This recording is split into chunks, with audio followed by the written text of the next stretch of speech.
بسم اللہ الرحمن الرحیم اللہم افتح علینا حکمتک وانشر علینا رحمتک یا ذو الجلال والاکرام۔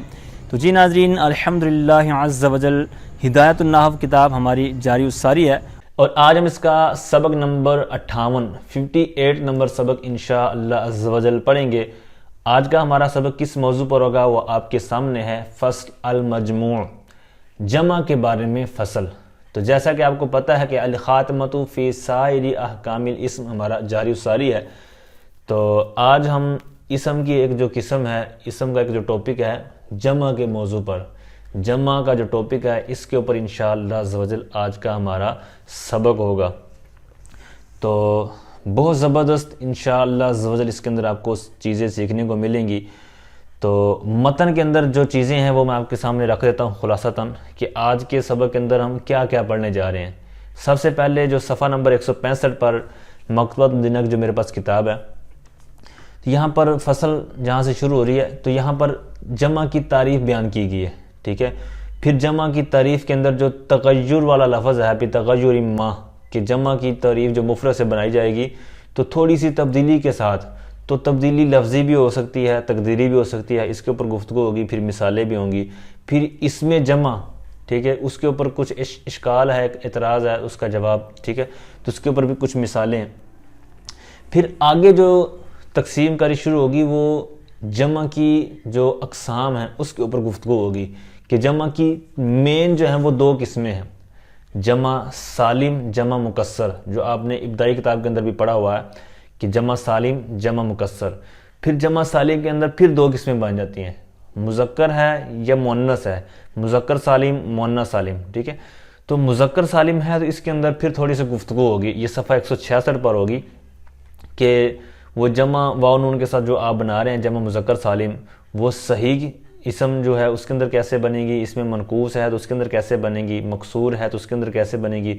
پھر اسی طرح اس کی جو ایک خاصہ ہے تو اسی طرح اس کی پھر شرائط، تو یہ ہو جائیں گی جمع سالم میں سے مذکر کے تحت گفتگو، ٹھیک ہے۔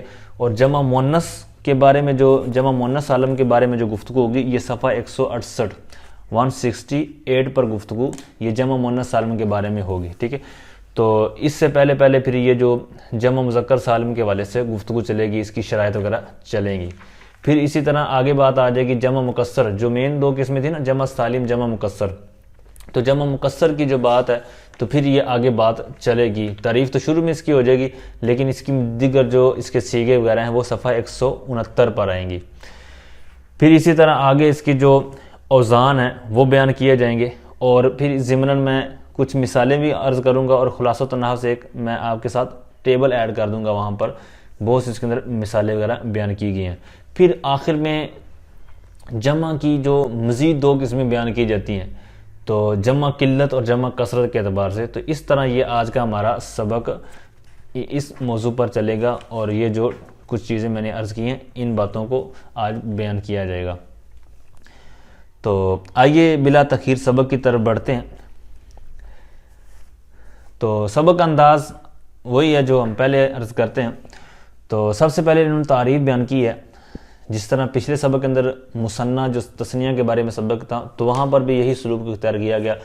کہتے ہیں المجموع اسم دل علی آحاد مقصودۃ بحروف مفردہ بتغیر ما، اما لفظی کرجال فی رجل او تقدیری کفلک علی وزن اسد، فإن مفردہ ایضا فلک لیکنہ علی وزن کفل۔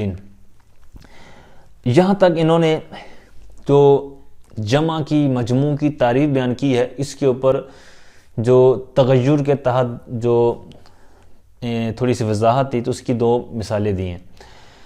سب سے پہلے اس کا ترجمہ سماعت کریں لفظ بلفظ۔ کہتے ہیں مجموع جس کو جمع کیا گیا ہو، یعنی مجموع جمع کے معنی میں، مجموع اسم وہ اسم ہے، ایسا اسم ہے، دلہ جو دلالت کرتا ہے، علی احاد ان افراد پر، مجموع وہ اسم ہے جو دلالت کرتا ہے ان افراد پر، مقصودۃ جن کا قصد کیا گیا ہو، جن کا قصد کیا گیا ہو، بحروف مفردہ اس کے مفرد کے حروف کے ساتھ، بتغیر ما معمولی سی تبدیلی کے ساتھ، تھوڑی سی تبدیلی کے ساتھ، یعنی مجموع وہ اسم ہے جو ایسے افراد پر دلالت کرے جو حروف مفردہ سے مقصود ہوں، معمولی تبدیلی کے ساتھ، تھوڑی سی تبدیلی کے ساتھ۔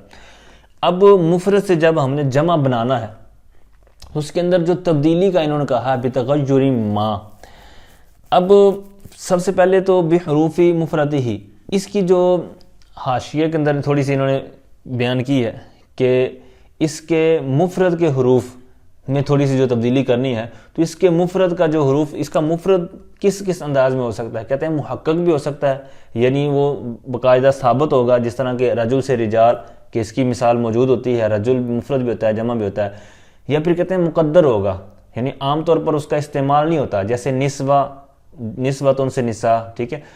تو اب یہ کہتے ہیں کہ یہاں پر اس کا اس طرح مفرد عام طور پر مستعمل نہیں ہوتا۔ اچھا، یہ تو تھا مفرد کے تحت۔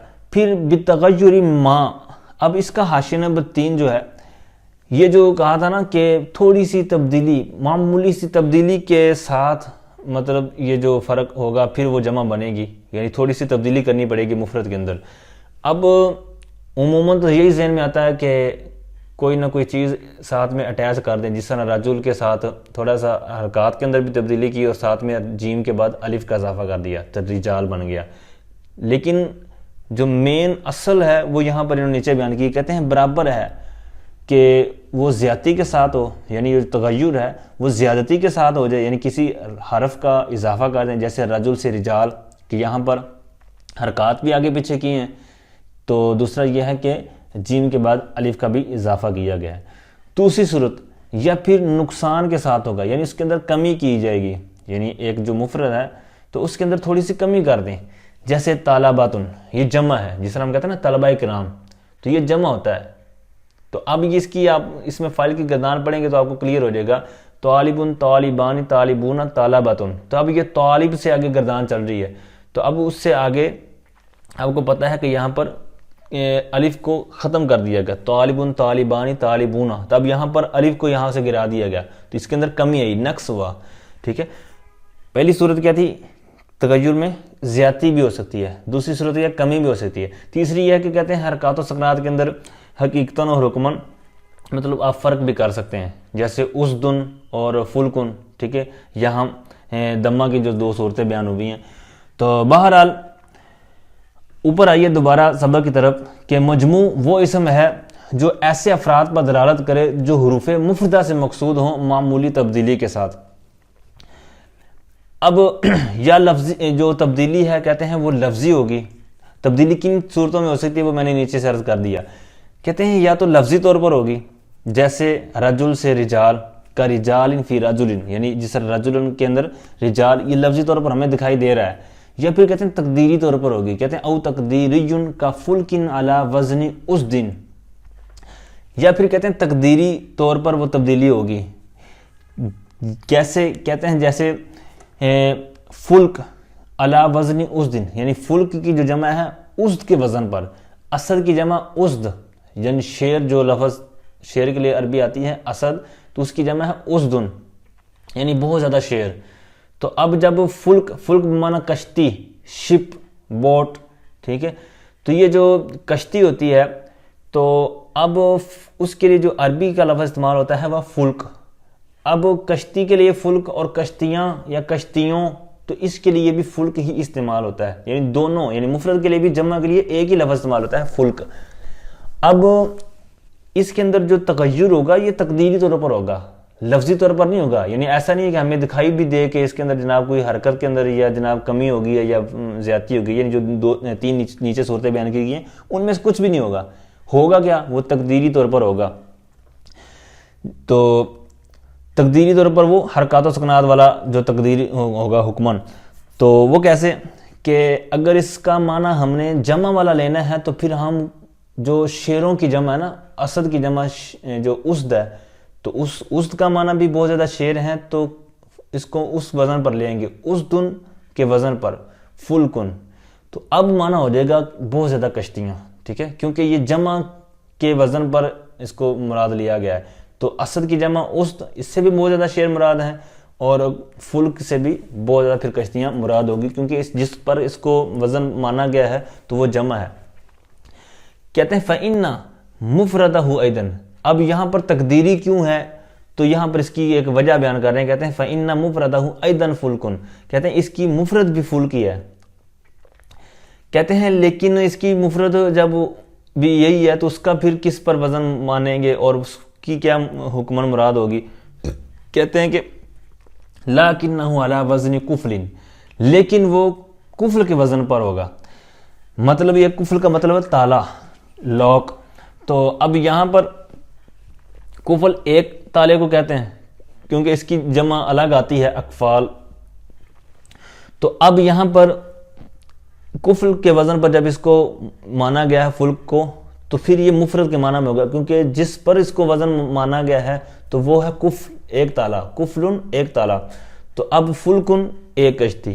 ٹھیک ہے، امید کرتا ہوں یہ بات جو میں نے تقدیری کے طور پر یہاں پر بیان کی ہے یہ آپ کو سمجھ آئی ہوگی۔ اب یہاں تک ہماری بات کلیئر ہوگی۔ سب سے پہلے بات ہوئی مجموع کی تعریف، اس کے اوپر دونوں حاشیے میں کچھ نہ کچھ گفتگو تھی، پھر لفظی تغیر اور تقدیری تغیر پر تھوڑی سی بات ہوئی۔ اب یہاں پر آگے بہت زبردست فَقَوْمٌ وَرَهْتٌ سے بات ہو رہی ہے۔ کہتے ہیں فَقَوْمٌ وَرَهْتٌ وَنَحْوُهُ وَإِن دَلَّ عَلَىٰ أَحَادٍ لَكِنَّهُ لَيْسَ بِجَمْعٍ إِذْ لَا مُفْرَدَ لَهُ۔ کہتے ہیں کہ سو قوم اور رہت، قوم اور راحت، یعنی راحت مطلب گروہ، قوم سے تو قوم ہی ترجمہ ہم کریں گے کیونکہ قوم اپنے اسی معنی میں معروف ہے، مشہور ہے۔ قوم جس طرح ارائیں قوم ہوتی ہے، راجپوت قوم ہوتی ہے، ٹھیک ہے، رحمانی کمہار یہ بھی قوم ہے، ٹھیک ہے، اسی طرح دیگر قومیں ہیں، ذاتیں ہیں، ٹھیک ہے۔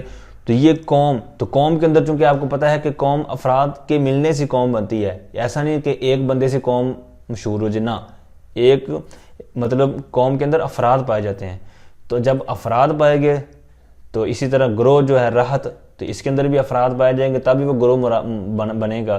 وَنَحْوُهُ اس سے مراد یہ ہے کہ دیگر جو اس طرح کے الفاظ ہوں، اس طرح کے اسماء ہوں کہ جن کے اندر جو جمع والا معنی دیں، جن کے اندر افراد پائے جائیں، تو کہتے ہیں وَإِن دَلَّ، یعنی یہ دو لفظ اور اس کے مثل جو ہیں، کہتے ہیں وَإِن دَلَّ عَلَىٰ أَحَادٍ، اگرچہ یہ افراد پر دلالت کرتے ہیں لیکن کیا اس کو بھی جمع کہیں گے؟ کیونکہ تعریف کے اندر تھا کہ مجموع وہ اسم ہے جو افراد پر دلالت کرے، تو کیا یہ بھی جمع کے تحت آ گیا؟ تو کہتے ہیں نہیں آئے گا۔ کیوں؟ کیونکہ تعریف کے اندر بھی حروفی مفرد ہی بتغیر ما والی بھی صورت تھی کہ اس کے مفرد کے حروف میں تھوڑی سی تبدیلی والی جو کنڈیشن لگائی تھی، شرط لگائی تھی۔ ان الفاظ میں قوم اور راحت وغیرہ کے اندر ایسی کوئی صورت نہیں ہے، ان کے اندر تعریف کا پہلا حصہ تو پایا جا رہا ہے کہ یہ افراد پر دلالت کرتے ہیں، لیکن جو اس کے مفرد کے اندر تبدیلی کر کے پھر اس کے ساتھ جو قصد کیا جانا تھا نا، یہاں پر وہ صورت نہیں ہے کیونکہ ان کا مفرد تو ہے ہی نہیں، تو لہٰذا یہاں پر یہ مجموع کے اندر نہیں شامل ہوں گے، یہ اسم جمع کے اندر آئیں گے۔ ٹھیک ہے، یہی انہوں نے خود ہی وجہ اعتراض اور جواب گویا کہ متن کے اندر انہوں نے خود بیان کر دیا ہے معروف عبارت کے ساتھ۔ تو کہتے ہیں اگرچہ یہ افراد پر دلالت کرتے ہیں لیکنہ لیس بجمع، لیکن کہتے ہیں یہ جمع نہیں ہے۔ کیوں؟ وجہ بیان کر دی، کیونکہ کہتے ہیں لا مفرد لہ، کیونکہ اس کا کہتے ہیں مفرد نہیں ہوتا، اس کا کوئی مفرد نہیں ہے۔ اچھا جی، اسی طرح اس میں جمع اور اسی طرح جو اس میں جنس وغیرہ کی بات، یہ قوم اور راحت کے حاشیے میں مفید معلومات دی ہوئی ہے، وہاں پر ایک نظر ڈال لیجئے گا۔ اچھا جی، اب یہاں پر آگے جو تقسیم کاری شروع ہوتی ہے کہ جمع کی جو اقسام ہیں وہ کتنی ہیں، تو مین جو معروف مشہور جو قسمیں ہیں، کہتے ہیں ثم الجمع علی قسمین، پھر جمع دو قسموں پر ہے، یا مزید ترجمہ بدلنا چاہیں تو اس طرح کر سکتے ہیں، پھر جمع کی دو قسمیں ہیں، جمع دو قسموں پر ہے، یہ لفظی ترجمہ ہو جائے گا اور یہ بھی ترجمہ زبردست ہے۔ دوسرا ترجمہ جو عام طور پر ہوتا ہے، اور پھر جمع کی دو قسمیں ہیں۔ ٹھیک ہے، اچھا جی، پہلی قسم کہتے ہیں مصحح وہو ما لم یتغیر بناء واحدہ۔ پہلی قسم، اس کے بھی دو تین نام ہیں، معروف جو نام آسان ہوگا وہ انشاءاللہ ہم اس سبق کے اندر استعمال کریں گے، لیکن یہاں پر جس طرح مثنیٰ مجموع، ٹھیک ہے، تثنیہ جمع کے لیے استعمال ہوا، اسی طرح یہاں پر دو قسمیں جو ہم نے عام طور پر ابتدائی کتابوں کے اندر دیکھی ہیں وہ ہے جمع سالم، جمع مکسر۔ ٹھیک ہے، اب یہاں پر انہوں نے کیا لکھا ہے، مصحح وہوا، تو مصحح یعنی جس کو صحیح کیا گیا ہو، ٹھیک ہے، جمع مکسر جس کو توڑا گیا ہو، تو وہ کیوں یہ نام ہے وہ خود ہی آگے اس کی تعریف سے آپ کو ظاہر ہو جائیں گے. کہتے ہیں وَهُوَ مَا لَمْ يَتَغَيَّرْ بِنَاءُ وَاحِدِهِ، جمع مصحح یا جمع سالم یا جمع سلامہ، جس طرح نیچے انہوں نے معنی بیان کیا ہوا ہے، یعنی جمع سالم. تو اب یہ کیا ہوتی ہے؟ کہتے ہیں جمع مصحح یا جمع سالم وہ ہے ما لم یتغیر بناء واحدہ، جس کے واحد کی بنا تبدیل نہ ہو، متغیر نہ ہو. ٹھیک ہے، جس طرح مثال آگے آ رہی ہے مسلمن، میم سین لام میم، مسلمن، تو اس سے آگے جب ہم جمع بنائیں گے تو یہ مادہ اسی طرح، اور یہ جو واحد ہے مفرد ہے اس کی، یہ اسی طرح اس جمع کے اندر بھی باقی ہوگی. جس طرح مسلمون، تو اب واو نون کا صرف آخر میں اضافہ ہوا، بقیہ جو مفرد تھا وہ اسی طرح موجود ہے. تو یہی ہے کہ مصحح کے وَهُوَ مَا لَمْ يَتَغَيَّرْ بِنَاءُ وَاحِدِهِ. ٹھیک ہے، تو یہاں اس کے اندر یہ اسی طرح موجود ہے. دوسری جو قسم ہے جو وہ مکسر ہے، کہتے ہیں وہ مکسر وَهُوَ مَا تَغَيَّرَ فِيهِ بِنَاءُ وَاحِدِهِ. مکسر کہتے ہیں وہ جمع ہے کہ جس میں اس کے واحد کی بنا متغیر ہو، جس کے اندر اس کی بنا، واحد کی بنا وہ تبدیل ہو. تو اب آگے اس کی دو قسمیں بیان کر رہے ہیں. تو جو پہلی قسم ہے مصحح یعنی جمع سالم، کہتے ہیں والمصحح علی قسمین، اور مصحح یعنی جمع سالم دو قسموں پر ہے. یہ یوں ترجمہ کر لیں، اور جمع سالم دو قسمیں ہیں. پہلی قسم مذکر، تو یہاں سے صفحہ 166 اور 67 یہ دو صفحے اس پر گفتگو ہوگی. اسی طرح اگلا صفحہ بھی ہے، لیکن پھر اس کی جو تھرڈ لائن کے جو آخری حصے میں، تو وہاں پر مؤنث کی بات ہوگی، یعنی جو ابھی بات شروع ہو رہی ہے اس کا دوسرا حصہ وہاں پر آئے گا. تو جمع سالم اس کی دو قسمیں ہیں، مذکر سالم اور مؤنث سالم. مؤنث سالم کی دو صفحوں کے بعد بات ہوگی. اب یہاں سے جتنی بات ہم کریں گے تھوڑی سی، تو یہ کس پر ہوگی؟ یہ مذکر کی باتیں ہوں گی. اچھا جی، مذکر کہتے ہیں وَهُوَ مَا أُلْحِقَ بِآخِرِهِ وَاوٌ مَضْمُومٌ مَا قَبْلَهَا وَنُونٌ مَفْتُوحَةٌ. کہتے ہیں مذکر وہ ہے جس کے آخر میں لاحق کیا گیا ہو واو ما قبل مضموم کو اور نون مفتوحہ کو. یعنی آپ مثال کو دیکھیں، مسلم میم سیم لام میم، اب اس کو ہم نے بنانا ہے جمع مذکر سالم. تو ایک تو ہم یہاں پر لگائیں گے، کیا انہوں نے کہا ہے کہ بِآخِرِهِ واو مضموم ما قبلہا، تو ہم نے دیکھیں میم کے بعد کیا لگا دی؟ واو، اور اس کا ما قبل جو میم تھا اس کو کیا کر دیا؟ دمہ دے دیا، مسلمو. اب دوسری کنڈیشن جو اسی طریقہ کار کے اندر بیان کی گئی ہے وہ نون مفتوحۃ، اور نون مفتوحہ ہوگا. تو اب نون مفتوحہ ساتھ میں ہم نے لگا دیا مسلمونا. ٹھیک ہے، تو یہی انہوں نے طریقہ کار بیان کیا ہے جمع سالم کی جو دو قسموں میں پہلی قسم ہے مذکر. تو مذکر سالم کے اندر جو انہوں نے طریقہ کار یا اس کی تعریف بیان کی ہے وہ یہی کیا ہے کہ وہ ہے جمع مذکر سالم جس کے آخر میں واو ما قبل مضموم اور نون مفتوحہ لاحق کیا گیا ہو. تو یہاں پر بھی اسی طرح ہے بالکل، مسلمون سے مسلمونا. اچھا، ایک صورت ہوگی. اب جس طرح مثنیٰ کے اندر تھا کہ حالت رفعی حالت نصبی جری کے اوپر میں نے کچھ گفتگو کی تھی کہ وہاں پر دو صورتیں کیوں بیان کی گئی ہیں کہ مثنیٰ اس طرح بنتا ہے. تو یہاں پر بھی وہی وجہ ہے اور اسی طرح یہاں پر بیان کیا جا رہا ہے. پہلی صورت انہوں نے یہاں بیان کر دی کہ واو ما قبل مضموم اور نون مفتوحہ، یہ بنانے کا طریقہ. دوسری کہتے ہیں کہ او یا مکسور ما قبلہا، یا پھر کہتے ہیں یا ما قبل مکسور لاحق کریں گے، ونون کذالک، اور نون اسی طرح مفتوحہ ہوگا. ما قبلہا ونون مفتوحۃ عبارت کی جگہ انہوں نے مفتوحہ کی جگہ پر کذالک لے کے آئے ہیں. ٹھیک ہے، تو دوسری صورت کیا ہے کہ یا مکسور ہو، یعنی یا ما قبل مکسور اور نون مفتوحہ اسی طرح ہوگا. اب یہ دونوں چیزیں ایڈ تو ہوگی. اب اس کی مثال تھوڑا سا نیچے دیکھیں، کہتے ہیں مسلمون سے مسلمینا، میم سیم لام میم تو مفرد کے اندر تھا ہی تھا. پھر یہاں پر جو انہوں نے طریقہ کار بیان کیا ہے یا مکسورہ، تو یہ یا لگا دی، اور ما قبل مسلمون، اگرچہ مسلمون تھا مفرد میں لیکن یہاں پر یا ما قبل مکسور کر دیا یا کی مناسبت سے. اچھا، تو نون مفتوحہ تو دونوں صورتوں میں رہے گا، خواہ واو والی صورت ہو یا یا والی صورت ہو، یہاں دونوں صورتوں میں مفتوحہ رہے گا۔ اچھا، اب یہاں پر تھوڑا سا آپ نے غور کرنا ہے، جس طرح میں نے مثنیٰ والے تحت عرض کیا تھا کہ حالت رفع مثنیٰ کی وہاں پر ایک صورت میں آتی ہے، یعنی الف والی صورت میں، اور نصبی اور جری، ان دونوں کا اعراب حالت نصبی جری میں ایک طرح آتا ہے تثنیہ کا۔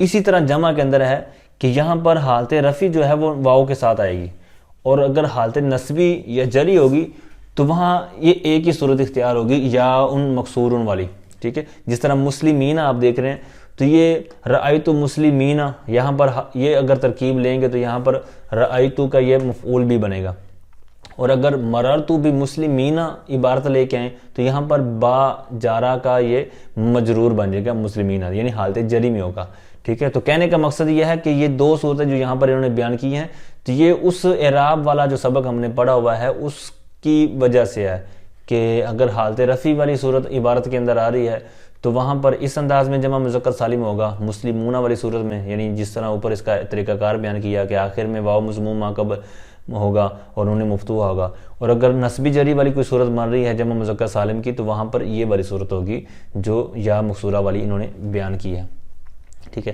اب جس طرح مثنیٰ کے تحت جب یہ ساری باتیں ہوئیں تو پھر انہوں نے اس کی وجہ بھی بیان کی تھی مثنیٰ بنانے کی، اب جمع کی بات ہو رہی ہے تو یہاں پر بھی وجہ بیان کر رہے ہیں کہ یہ پھر کیا مقصد ہے۔ کہتے ہیں لِيَدُلَّ عَلَىٰ أَنَّ مَعَهُ أَكْثَرَ مِنْهُ، کہتے ہیں تاکہ یہ، اب یہاں پر فاعل کیا نکلے گا؟ تو فاعل وہی نکلے گا جو پچھلے سبق کے اندر بھی نکلا تھا، کیا؟ یہ لاحق کرنا، یہ وما الحق کا جو بات ہو رہی تھی نا، تو کہتے ہیں تاکہ یہ لاحق کرنا، یہ جو الحاق ہے یہ آخر کے اندر جو لگانا ہے، تو کہتے ہیں تاکہ یہ لاحق کرنا دلالت کرے اس بات پر کہ اس کے ساتھ اس سے زائد ہیں، اکثر منہ اس سے زائد ہیں، یعنی مسلمون سے جو ہم نے مسلمون یا مسلمین بنایا ہے تو اس سے پتہ چلے کہ کوئی ایک مسلمان نہیں، وہاں پر اس سے زائد ہیں اسی طرح۔ اچھا جی، اب پھر انہوں نے آگے اس کی مثال دی تھی تو وہ آپ نے دیکھ لی ہے۔ اب مثنیٰ کے اندر بھی جس طرح تثنیہ بنانے کی مختلف صورتیں بیان کی تھیں کہ اس میں صحیح کے اندر تثنیہ بنائیں گے یا اس میں فلاں فلاں کے اندر، تو اب یہاں پر جمع کے اندر بھی وہ صورتیں اختیار کر رہے ہیں۔ پہلی صورت جو انہوں نے مین طریقہ کار بیان کیا، کہتے ہیں یہ جو طریقہ کار ہے، کہتے ہیں ھذا فی الصحیح، یہ جو طریقہ کار ہے، یہ جو صورتحال بیان کی گئی ہے، کہتے ہیں فی الصحیح، یہ اس میں صحیح کے اندر ہے، یعنی کوئی اسم صحیح ہوگا تو اس کے اندر ہے، جس طرح کہ مسلمون، تو یہاں پر جو سارا اس کا مادہ ہے تو بالکل صحیح ہے۔ اب یہاں پر یہ بھی ذہن نشین رہے کہ یہ ہم پڑھ رہے ہیں نحو کی کتاب، تو نحویوں کے نزدیک اور صرفیوں کے نزدیک صحیح جو کلمہ ہے نا اس کے اندر تھوڑا سا فرق ہے، مطلب صرفیوں کے نزدیک آپ نے پڑھا ہوا کہ فاعل لام کے مقابلے میں کوئی حرف علت نہ ہو، ڈیٹیل آپ نے پڑھی ہوئی ہے۔ اب نحویوں کے نزدیک ایسا نہیں ہے، ٹھیک ہے، فا کلمے کے اندر آ جائے تو ایسا نہیں ہے کہ نحویوں کے نزدیک وہ غیر صحیح ہو گیا، نہ، یا عین کلمے میں آ گیا، نہ، ان کے نزدیک صرف لام کلمے کو دیکھیں گے، ٹھیک ہے۔ تو لہٰذا یہاں پر ان کے نزدیک لام کلمہ زیادہ اہمیت کامل ہوتا ہے، تو لہٰذا ان کے نزدیک صحیح والا معاملہ لام کلمے کو دیکھ کر بنایا جاتا ہے۔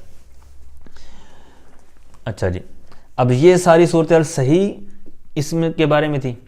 اب صحیح سے ہٹ کر بھی بعض ہوتے ہیں، تو کہتے ہیں اما المنقوص فتحذف یاؤہ مثل کادون وداعون۔ اب یہاں پر دوسرا اسم یعنی اسم منقوص بیان کیا گیا ہے، اسم منقوص کا اعراب بھی آپ نے پڑھا ہوا ہے، تو اس کی جمع جو واو نون کے ساتھ ہم نے بنانی ہو یا اسی طرح یا مکسورہ والی صورت میں یعنی حالت نصبی جری والی میں، تو کیسے بنائیں گے؟ کہتے ہیں بہرحال اسم منقوص، تو اسم منقوص کی تعریف بھی آپ نے خلاصۃ النحو اگر پڑھی ہے تو وہاں پر اس کے حاشیے میں انہوں نے بیان کی گئی تھی کہ یا ساکن ما قبل مکسور، یعنی یا ساکن ما قبل مکسور ہو۔ اچھا، کہتے ہیں اسم منقوص، تو اس کا جب ہم نے بنانا ہے اسم منقوص کی جمع تو کیسے بنائیں گے؟ کہتے ہیں فتحذف یاؤہ، تو اس کی یا کو حذف کیا جائے گا۔ مثال کے طور پر کہتے ہیں مثل کادون، قاضی، قاضی جس طرح لفظ ہوتا ہے قاضی، تو قاضی سے کادون، قاضی کادون۔ اب یہاں پر جو قادیون، اب اس کی بھی انہوں نے تعلیل نیچے حاشیہ نمبر 3 کے اندر بیان کی ہوئی ہے۔ اسی طرح اگلی جو مثالیں آ رہی ہیں مصطفیٰ، اس کی بھی حاشیہ نمبر انہوں نے 4 کے اندر تعلیل وغیرہ بیان کی ہوئی ہے۔ تعلیل آسان ہی ہے، آپ نے نصاب الصرف پڑھی ہے تو دیگر جو صرف کتابیں وہاں پر ان کی اجرا کیا ہوا ہے. تو قادیون یہاں پر ناقص کا قاعدہ انہوں نے جاری کر کے اس کو ہٹا دیا, حذف کر دیا. داعون داعون پھر اس کو واو کو یاب کیا, پھر وہاں پر اسی طرح قاعدہ ناقص کا قادیون سے جو لگا وہاں پر جاری کر دیا. اچھا اب یہ تو اس کی سمپل چیزیں مثالیں انہوں نے دو بیان کر دی کہ اس میں منقوص والی صورت میں جمع جب بنائیں گے تو اس کی یا کو حذف کر دیں گے. اچھا اب رہی بات یہ اس میں مقصور کی جو آگے والی صورت آ رہی ہے, کہتے ہیں والمقصور یحذف الفہ ویبقى ما قبلها مفتوحا لیدل علی الف محذوفۃ مثل مستفون. اور اس میں مقصور اس کے الف کو حذف کیا جائے گا اور اس کے ما قبل مفتوح کو باقی رکھا جائے گا. ویبقى ما قبلها اور اس کے ما قبل کو باقی رکھا جائے گا مفتوحا, مفتوح یعنی فتح کے ساتھ, اس کو زبر کے ساتھ باقی رکھا جائے گا. اب اس کا زبر یعنی اس کا فتح کیوں باقی رکھا جائے گا, اس کی وجہ بھی بیان کر رہے ہیں. کہتے ہیں لیدل علی الف محذوفۃ, تاکہ یہ دلالت کرے. کون دلالت کرے؟ یہ باقی رکھنا. کس پر؟ الف محذوفۃ, یہ الف محذوفہ پر دلالت کرے. اس کو مزید سمجھیں, اس کو انہوں نے نیچے بیان کیا ہوا ہے مصطفیٰ یا مصطفن. تو اس کو جب واو نون کے ساتھ جمع بنایا تو ویسے تو مصطفیٰ یہ الف مکسورہ تھا. الف مکسورہ آپ کو پتہ ہے کہ کھڑا زبر جس والی صورت جو ہوتی ہے الف مکسورہ. تو مصطفیٰ کھڑا زبر والی جو صورت تھی اس کو ہم نے بنا دیا مصطفیٰ یون. اب جب یہ صورت اس کی بنی اصل تو اب یہاں پر جو قاعدہ جاری کرنے کے بعد یا تو حذف ہو گئی, ٹھیک ہے, یا حذف ہوئی. اب فا پر جو زبر باقی رکھی ہے تو یہ کیوں رکھی ہے؟ تو کہتے ہیں اسی وجہ سے تاکہ دلالت کرے کہ یہاں پر یہ کوئی چیز حذف ہوئی ہے, اور وہ حذف وہی ہوئی جو ہم نے ابھی مصطفیٰ یونا سے حذف کیا یا کو. تو اس پر دلالت کرنی ہے یہ جو فا پر زبر آپ دیکھ رہے ہیں. تو یہی انہوں نے کہا ہے کہ اس میں مقصور جو ہے اس کے الف کو حذف کیا جائے گا اور اس کا جو ما قبل اس کو ان کا جو مفتوح ہے اس کو جو اس کی فتح ہے اس کو باقی رکھا جائے گا. وجہ وہی جو انہوں نے متن کے اندر ہی بیان کر دی ہے تاکہ یہ اس بات پر دلالت کرے کہ جو جہاں پر حذف کی گئی ہے. تو اب انہوں نے مصطفیٰ والی مثال بیان کی تھی. تو اب یہاں تک جو ہم نے سبق پڑھا ہے اس پر جو ابھی جو باتیں آئی ہیں نا, ویسے اوپر والی جو چیزیں ہیں وہ تو سمپل بندہ پڑھ یہاں سے جو سبق یاد کیا ہے یا جو پہلے ابتدائی چیزیں یاد ہیں تو اس کی نظر انہی چیزوں کو مد نظر رکھتے ہوئے آپ اس کو دیکھ سکتے ہیں. مطلب قرآن و حدیث ہے یا جہاں پر عربی بکس وغیرہ دیکھیں گے تو آپ کو اس طرح مثالیں سرچ کرنے میں کوئی مسئلہ نہیں ہوگا. لیکن پھر بھی اس میں منقوص اور مقصور والی میں دو مثالیں آپ کے سامنے رکھتا ہوں قرآن پاک سے. تو اس میں منقوص, یہ منقوص واوی ہے, یہ سورہ آل عمران 134 نمبر آیت کے اندر والکاظمین الغیظ والعافین عن الناس. عفو لفظ آپ نے سنا ہوگا, ٹھیک ہے, عین فا واو, تو اسی سے عافین, ٹھیک ہے, منقوص واوی. تو یہاں پر یہ استعمال ہوا ہے تو یہاں پر یا اس کو حذف کر دیا گیا. اسی طرح یہ اس میں منقوص ہے یا کے ساتھ ثم اغرقنا بعد الباقین, ٹھیک ہے, تو یہاں پر باقین, یہاں پر بھی یا کو حذف کیا گیا. یہ شعراء سورت آیت نمبر 120 کے اندر ہے. اور اس میں مقصور کی بھی دو مثالیں میں آپ کے سامنے رکھتا ہوں. سورہ آل عمران 139 نمبر آیت کے اندر وَأَنْتُمُ الْأَعْلَوْنَ إِن كُنْتُم مُؤْمِنِينَ. تو اعلیٰ لفظ آپ نے سنا ہوگا, بہترین, عمدہ. تو یہاں پر اعلونا, ٹھیک ہے, تو یہاں پر الف مکسورہ کو حذف کر دیا گیا اور وہ اعلونا فتح کو اوپر باقی رکھا. اچھا, پھر اسی طرح سورہ صاد آیت نمبر 47 کے اندر ہے انہم عندنا لمن المصطفین الاخیار. اب یہ تو ہم نے ابھی سبق کے اندر بھی مصطفیٰ والی مثال پڑھی, تو یہ سورہ صاد کے اندر بھی یہ موجود ہے, ٹھیک ہے. اب یہاں پر یہاں تک جو باتیں ہوئی وہ آپ نے سماعت کی ہیں. اب یہاں سے ایک بہت پیاری دلچسپ بات آگے بیان کر رہے ہیں. کہتے ہیں وَيُخْتَصُّ بِأُولِي الْعِلْمِ. کہتے ہیں یہ جو بھی بات ہوئی نا مصحح کے تحت, ہم نے پہلے جو ٹاپک کو چھیڑا ہے مذکر سالم کو, تو یعنی وہ واو نون کے ساتھ جو جمع ہم نے بنائی ہے, کہتے ہیں یہ جو جمع ہے اس کو خاص کیا گیا ہے بِأُولِي الْعِلْمِ, اہل علم کے ساتھ, ذوی العقول کے ساتھ, یعنی جو اہل علم ہیں ان کے ساتھ خاص کیا گیا ہے, ٹھیک ہے.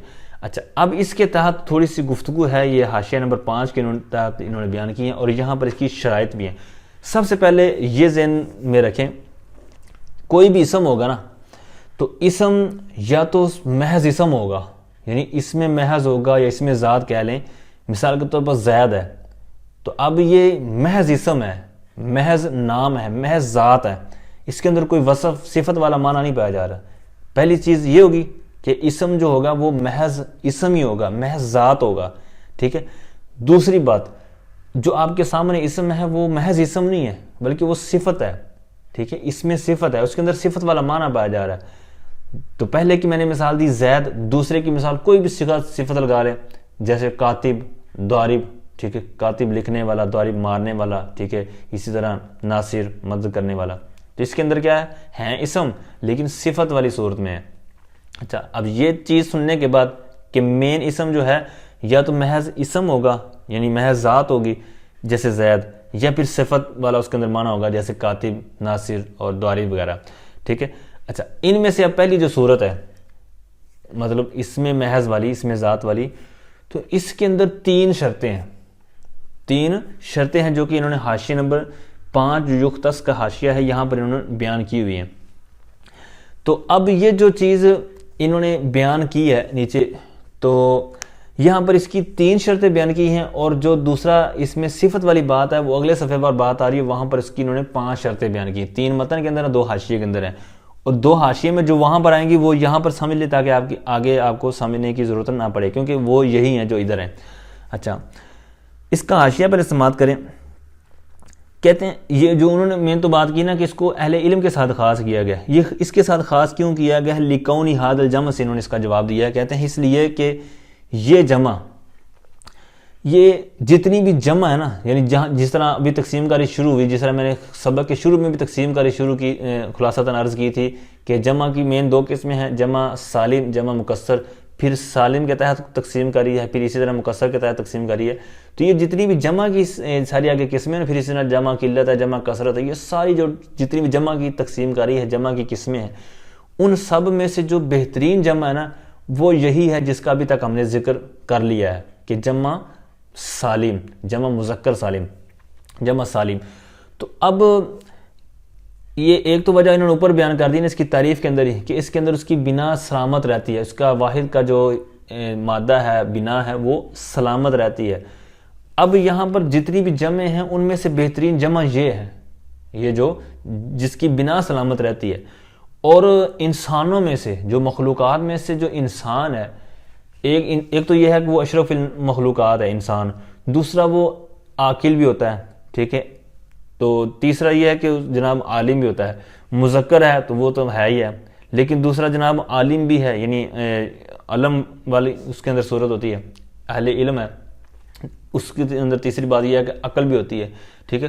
تو یہ ساری چیزیں جو اب انسان کے اندر ہیں، تو جب یہ ساری چیزوں کا یعنی ساری خوبیوں کا پیش خیمہ ہے تو لہٰذا اس کو وہ چیز عطا کر دی گئی، اس کے ساتھ وہ چیز منسوب کر دی گئی کہ جو اپنے مطلب فیملی کے اندر بہترین ہے۔ تو فیملی سے مراد وہی جو جمع کی جتنی بھی تقسیمیں ہیں، جمع کی جتنی بھی قسمیں ہیں، ان میں سب سے افضل اور بہترین وہ یہی ہے جس کے اندر اس کا مادہ سلامت ہو، تو وہ یہی ہے جو جمع سالم ہے۔ تو لہٰذا اس وجہ سے کہتے ہیں کہ یہ یختص باولی العلم، کہ اس کو اولی علم کے ساتھ، اہل علم کے ساتھ خاص کیا گیا ہے، ذوی العقول کے ساتھ، ٹھیک ہے۔ امید کرتا ہوں یہ میں نے جو بیان کرنے کی کوشش کی ہے آپ سمجھ پائے ہوں گے، تو نہ سمجھ آئی ہو نیچے مزید حاشیہ نمبر 5 کو پڑھیں گے تو آپ کو سمجھ آ جائے گی، اس کا خلاصہ میں نے عرض کیا ہے۔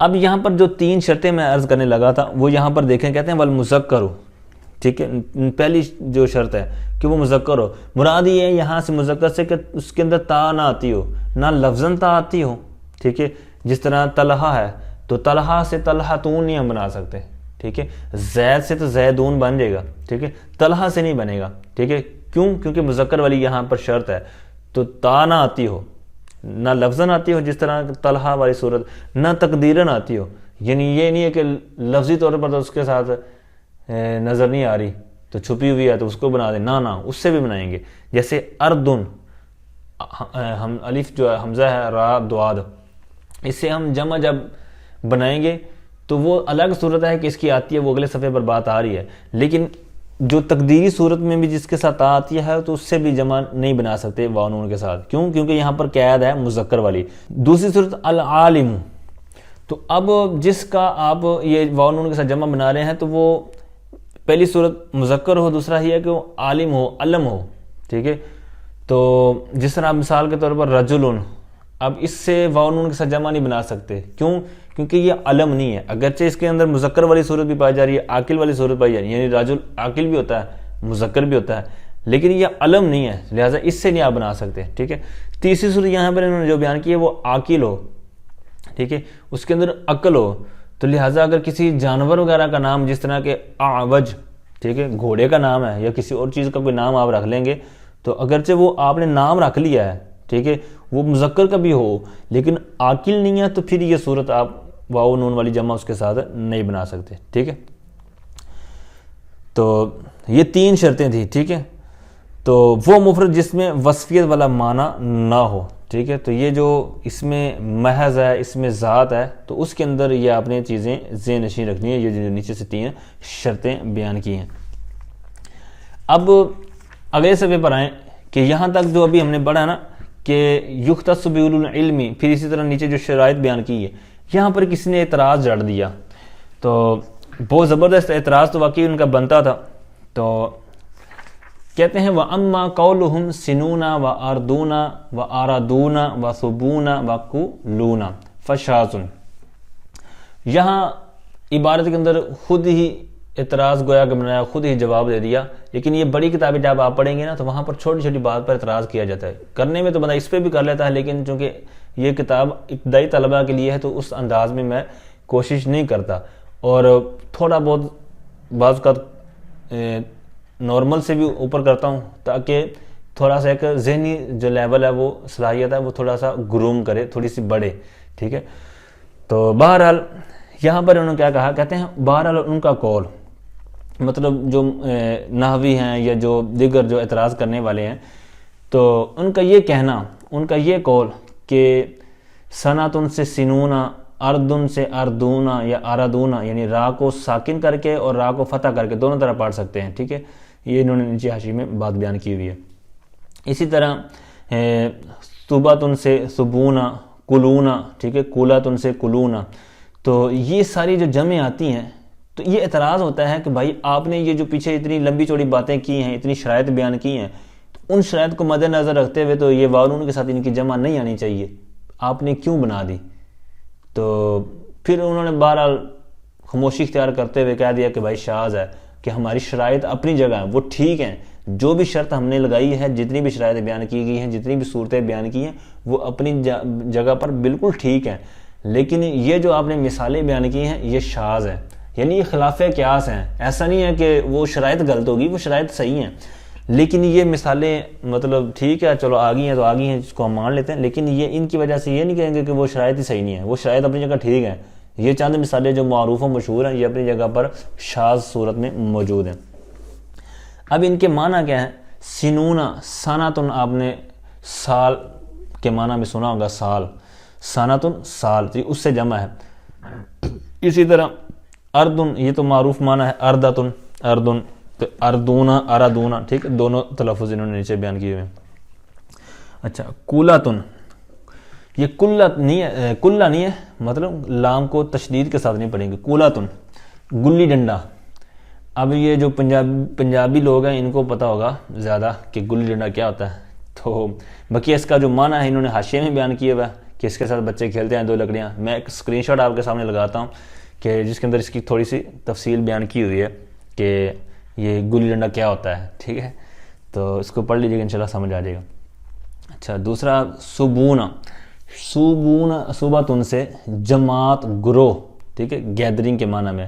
بہرحال آگے آئیے، وَيَجِبُ أَلَّا يَكُونَ. اب یہاں سے آگے بات چلے گی اس ٹاپک پر جس کا بھی میں نے خلاصہ اور تمہید میں نے عرض کی تھی کہ اسم یا اسم محض ہوگا، یعنی اسم ذات ہوگا، جس طرح زید والی میں نے مثال دی، یا اسم صفت والے معنی پر مشتمل ہوگا، یعنی صفتی اسم صفت ہوگا، اس کے اندر صفت والا معنی پایا گیا ہوگا. تو اسم ذات یا اسم محض جو ہوگا اس کے اندر 3 شرطیں تھیں. ٹھیک ہے، اس کی واو نون کے ساتھ یا نون کے ساتھ جمع بنانے کے لیے وہ آپ نے پچھلے صفحے پر سماعت کی ہیں. اب یہاں سے وَيَجِبُ سے جو اس میں صفت کوئی ہوگا تو اس کی جو شرائط ہیں یہاں سے وہ بیان کی جا رہی ہیں. ٹھیک ہے. تو ویاجبو کا پہلے حاشیہ دیکھ لیں پھر آگے ہم بات کرتے ہیں.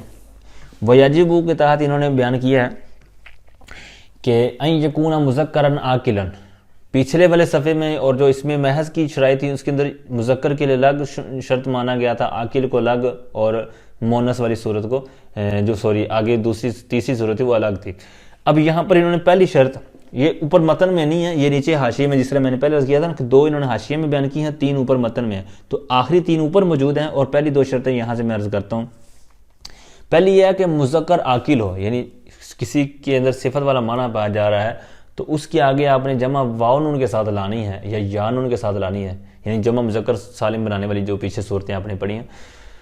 تو یہاں پر اس کی شرائط ہیں صفت والے صورتوں میں، تو مذکر عاقل ہو، ٹھیک ہے. دوسرا یہ ہے کہ اس کے ساتھ تائے تانیث نہ ہو.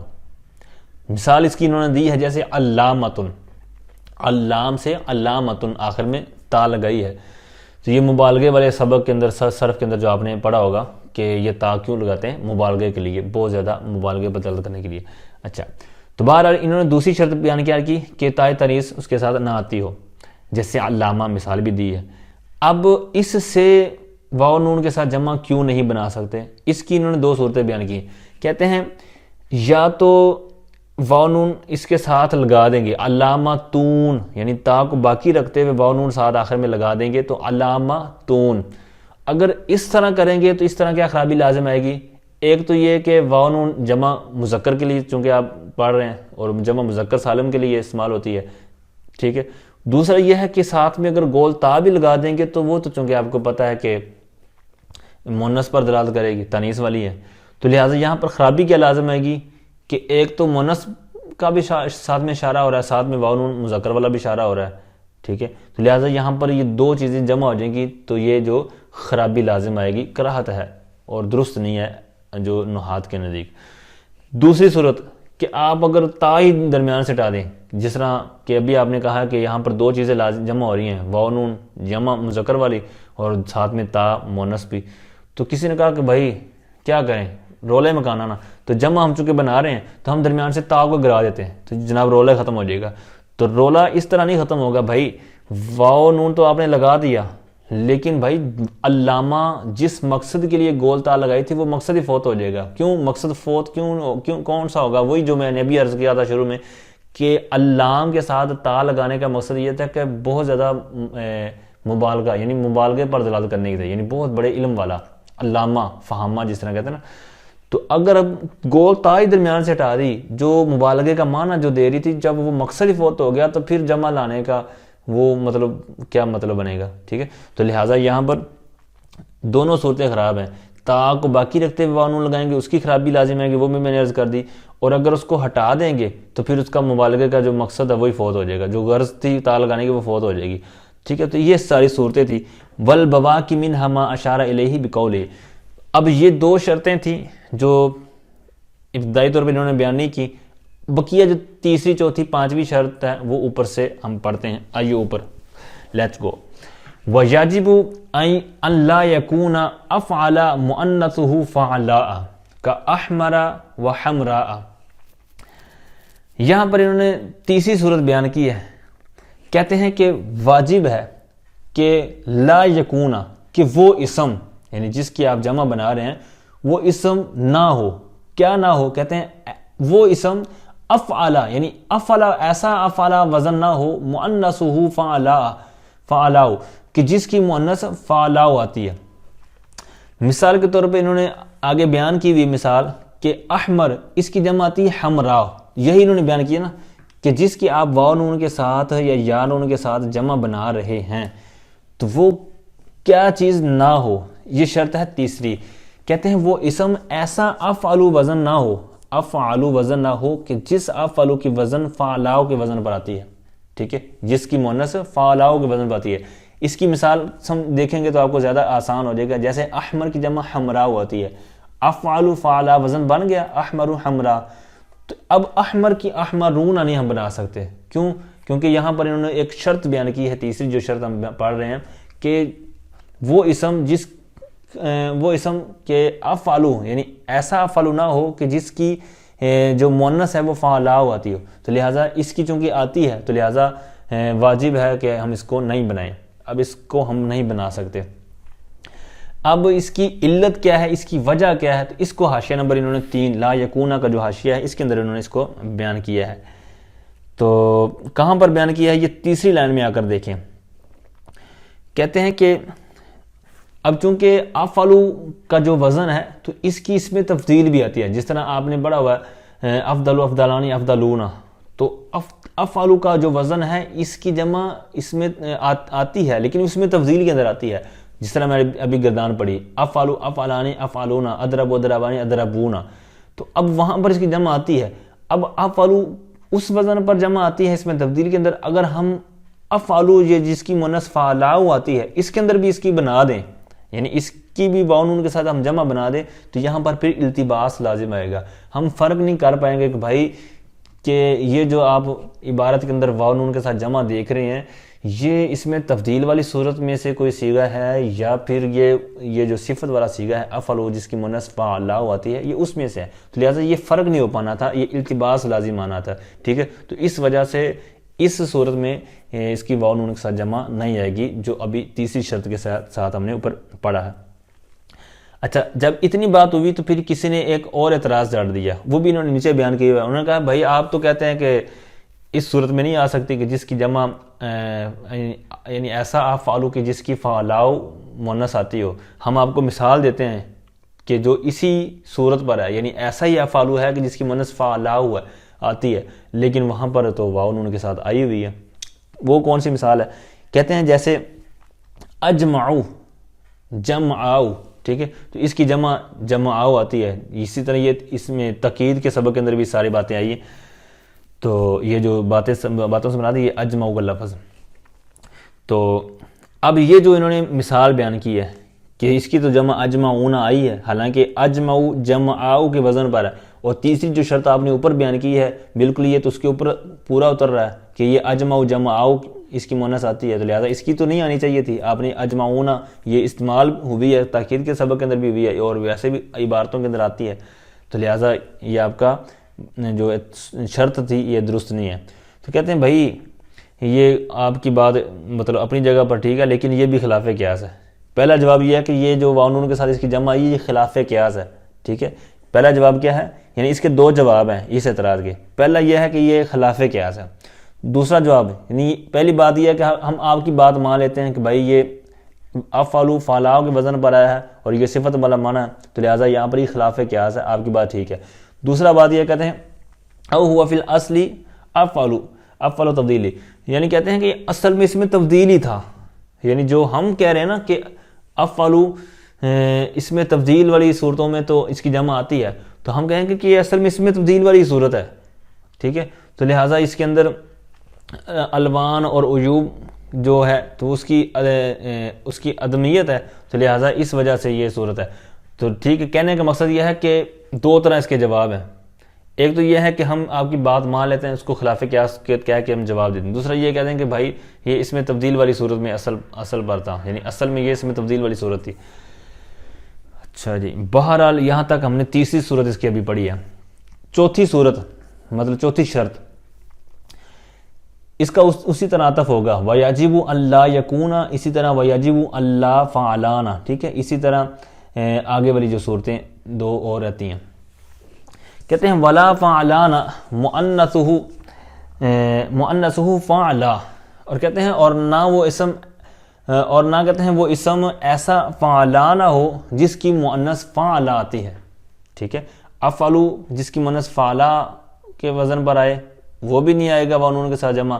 اسی طرح کہتے ہیں فعلانہ جس کی مؤنث فعلا آتی ہو اس کی بھی واو نون کے ساتھ آپ نہیں بنا سکتے، جیسے سکرانو سکرا.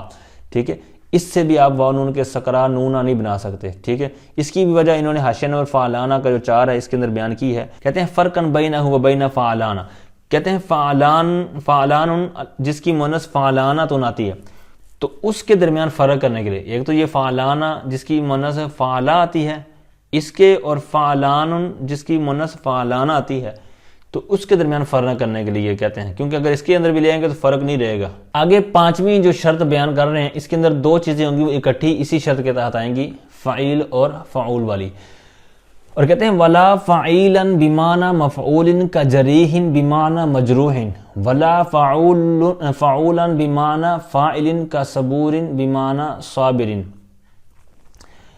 اب اس کا ترجمہ بالکل اسی طرز پر جو اس کا عطف ہو رہا ہے، اور کہتے ہیں اور واجب ہے کہ وہ اسم ایسا فعیل جو مفعول کے معنی میں ہو نہ ہو، جیسے جریح مجروح کے معنی میں، اور نہ وہ اسم ایسا فعول جو فاعل کے معنی میں ہو نہ ہو، جیسے صبور بمعنی صابر۔ اب یہاں پر فعیل جو جریح پورا وزن بن رہا ہے، یہ مجروح کے معنی میں ہے، اور فعول صبور بمعنی صابر فاعل کے وزن پر۔ اچھا، اب ان کے اندر واو نون کے ساتھ جمع نہ لانے کی کیا وجہ ہے؟ اس کی وجہ بھی انہوں نے حاشیہ نمبر 1 کے تحت فعیل کا جو حاشیہ ہے وہاں پر انہوں نے بیان کی ہوئی ہے۔ سب سے پہلے یہ ذہن میں رکھیں، جس طرح کہ نصاب الصرف وغیرہ صرف کے اندر آپ پڑھ چکے ہیں کہ فعیل بمعنی مفعول ہو تو اس کے اندر مذکر مؤنث کے اندر فرق نہیں کیا جائے گا۔ مثلا جریح عبارت کے اندر آئی ہے، تو اگر مذکر کے لیے یعنی رجل کے لیے آپ نے اس کی صفت بنانا ہے تو رجل جریح کہیں گے، اور مؤنث کے لیے لانا ہے تو امرأۃ جریح ہی کہیں گے۔ ایسا نہیں ہے کہ امرأۃ جریحۃ کہہ دیں، ٹھیک ہے، یعنی ان کے اندر آپ فرق نہیں کر سکتے اور کرنا بھی نہیں ہے، ٹھیک ہے، یعنی جو بھی فعیل مفعول کے معنی میں ہوگا تو وہاں پر یہ مطلقہ نہیں ہوتا ہے، مذکر مؤنث کے اندر فرق نہیں ہوتا، برابر ہوتے ہیں۔ اور فعول بمعنی فاعل جس طرح صبور بمعنی صابر ہے، تو یہاں پر بھی دونوں کے لیے یکساں ہے، جیسے رجل صبور یا امرأۃ صبور، یعنی ایسا نہیں ہے کہ امرأۃ صبورۃ یا امرأۃ جریحۃ کہہ دیں، ایسا درست نہیں ہے، ٹھیک ہے۔ اب جب یہ فعیل بمعنی مفعول اور فعول بمعنی فاعل یہ مرد و عورت مذکر مؤنث دونوں کے لیے یکساں ہیں، تو لہٰذا جب ہم اس کی واو نون کے ساتھ جمع لے آئیں گے تو وہاں پر خرابی لازم آئے گی۔ خرابی کیا لازم آئے گی؟ کہ جس چیز کے اندر عمومیت تھی، کہ جس طرح یہاں پر مثالوں کے ساتھ ابھی میں نے بار بار عرض کیا ہے کہ یہ مذکر مؤنث دونوں کے لیے استعمال ہوتا ہے بغیر کسی فرق کے، ٹھیک ہے، تا لگائے بغیر ہی عورت کے لیے بھی استعمال ہو رہا ہے، مرد کے لیے بھی استعمال ہو رہا ہے، دونوں صورتوں میں۔ تو اب ہم جب واو نون کے ساتھ لگا دیں گے گویا کہ عورت کا حق مارا جائے گا۔ کیسے؟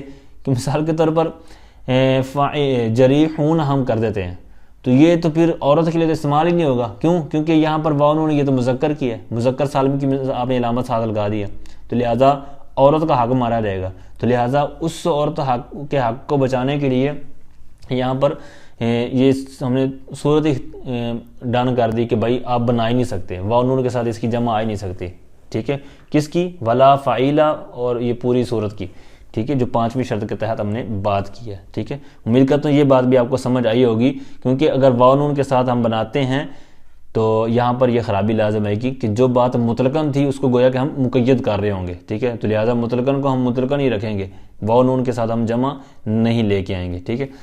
اچھا جی، اب یہاں تک ہماری جو باتیں کلیئر ہو چکی ہیں۔ یہاں پر جو اس میں محض یعنی اس میں ذات جو ہے اس کی جو شرائط تھیں وہ بھی بات ہوئی، اور اس میں صفت کے تحت تو 2 شرائط الگ حاشیے سے اور پھر 3 شرائط اوپر سے، اور ضمناً ان کی وجوہات بھی ہم نے پڑھ لی ہیں کہ کس وجہ سے ان کو ہم واو نون کے ساتھ جمع نہیں لے کے آ سکتے، کیوں نہیں ان کی بنا سکتے۔ اچھا، آگے پھر جس طرح نون تثنیہ اضافت وقت گر جاتا ہے تو یہاں پر نون جمع بھی گر جاتا ہے۔ اس کی وجہ میں نے اس وقت بھی عرض کی تھی کہ جو نون ہے جس طرح تنوین یہ انفصال کی علامت ہے، گویا کہ وہاں پر بات مکمل ہوگی، وہ الگ ایک جملہ کے طور پر آ جاتی ہے، الگ لفظ کے طور پر آ جاتی ہے۔ اسی طرح جو نون ہے تثنیہ کا ہو یا جمع کا ہو تو یہ بھی اسی حکم میں ہے، ٹھیک ہے۔ اب جب اس کی اضافت ہوئی ہے تو آپ کو پتہ ہے وہاں پر میں نے عرض کیا تھا کہ مضاف مضاف علیہ کے اندر اتصال ہے، اور تنوین یا نون جو ہوتا ہے تو یہ انفصال کی علامت ہے۔ تو جب ہم آگے اضافت کر رہے ہیں تو چونکہ مضاف مضاف علیہ کے اندر اتصال ہوتا ہے تو لہٰذا ہم جو انفصال والی علامت ہوگی یا انفصال کا جو سبب بننے والی چیز ہوگی تو اس کو کیا کریں گے؟ درمیان سے ہٹا دیں گے۔ تو یہی وجہ ہے کہ تثنیہ کا نون بھی اضافت کی وجہ سے گرا دیا تھا، تو جمع کا بھی گرا دیا تھا۔ تو کہتے ہیں وَيَجِبُ حذف نونہ بالإضافۃ، اور کہتے ہیں اضافت کی وجہ سے اس کے نون کو حذف کرنا واجب ہے۔ نون ہی، حذف نون ہی، تو چونکہ پیچھے جمع کی بات ہو رہی ہے یہاں پر بھی جو باتیں ہوئی ہیں تو اس لیے یہاں پر ضمیر لے کے ہے. تو جیسے مثال بھی دے رہے ہیں، کہتے ہیں مسلمون مصرین، تو اب یہاں پر مسلمون سے اضافت کی وجہ سے گرا دیا تو مسلمو مصرین. ٹھیک ہے، مصر اگر مترکن شہر کے معنی میں ہو، سٹی کے معنی میں ہو تو پھر یہ مطلب تنوین کے ساتھ آئے گا، اور اگر اس کو علم کے طور پر لیں گے ملک مصر کے طور پر تو پھر یہاں پر غیر منصرف کے طور پر اس کے اوپر پھر مسلمو مصرا. لیکن یہ عموماً مصرین مترکن شہر کے لیے استعمال ہوتا ہے. اچھا جی، پھر اس کی میں کچھ مثالیں آپ کے سامنے اٹیچ کر دیتا ہوں وقت بچانے کے لیے، تو آپ اس کا اسکرین شاٹ وغیرہ لے لیں تاکہ آپ کو دیگر جگہوں پر جب قرآن پاک وغیرہ سے پڑھیں یا ان کو آپ پریکٹس کریں تو ان کو آپ اجرا کر سکیں. ٹھیک ہے، تو یہ مثالیں آپ دیکھ رہے ہوں گے. وَمُؤَنَّثٌ وَهُوَ مَا أُلْحِقَ بِآخِرِهِ، یہ آگے جو 3-4 لائنیں آ رہی ہیں تو یہاں پر جو مصحح کی 2 قسمیں تھیں، جمع مصحح جو ہم نے جمع سالم کی جو ابتدائی طور پر ابتدائی باتیں پڑھی ہیں تو اس کے تحت تھا مذکر سالم اور مؤنث سالم. مذکر سالم کے تحت آپ نے ساری ڈیٹیل پڑھ لی. اب یہاں سے اس کی جو تفصیل ہے مؤنث کی، یہاں سے وہ بات شروع کرنے لگے ہیں. کہتے ہیں وَمُؤَنَّثٌ وَهُوَ مَا أُلْحِقَ بِآخِرِهِ أَلِفٌ وَتَاءٌ نَحْوُ مُسْلِمَاتٍ.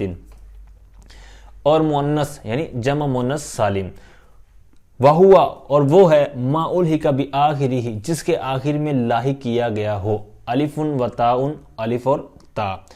جیسے کہتے ہیں مسلماتن، تو جمع مؤنث سالم وہ ہے جس کے آخر میں الف اور تا کو لاحق کیا گیا ہو. اب یہاں پر جو انہوں نے مثال دی ہے مسلماتن، اس کے اندر آپ یہ دیکھ رہے ہوں گے.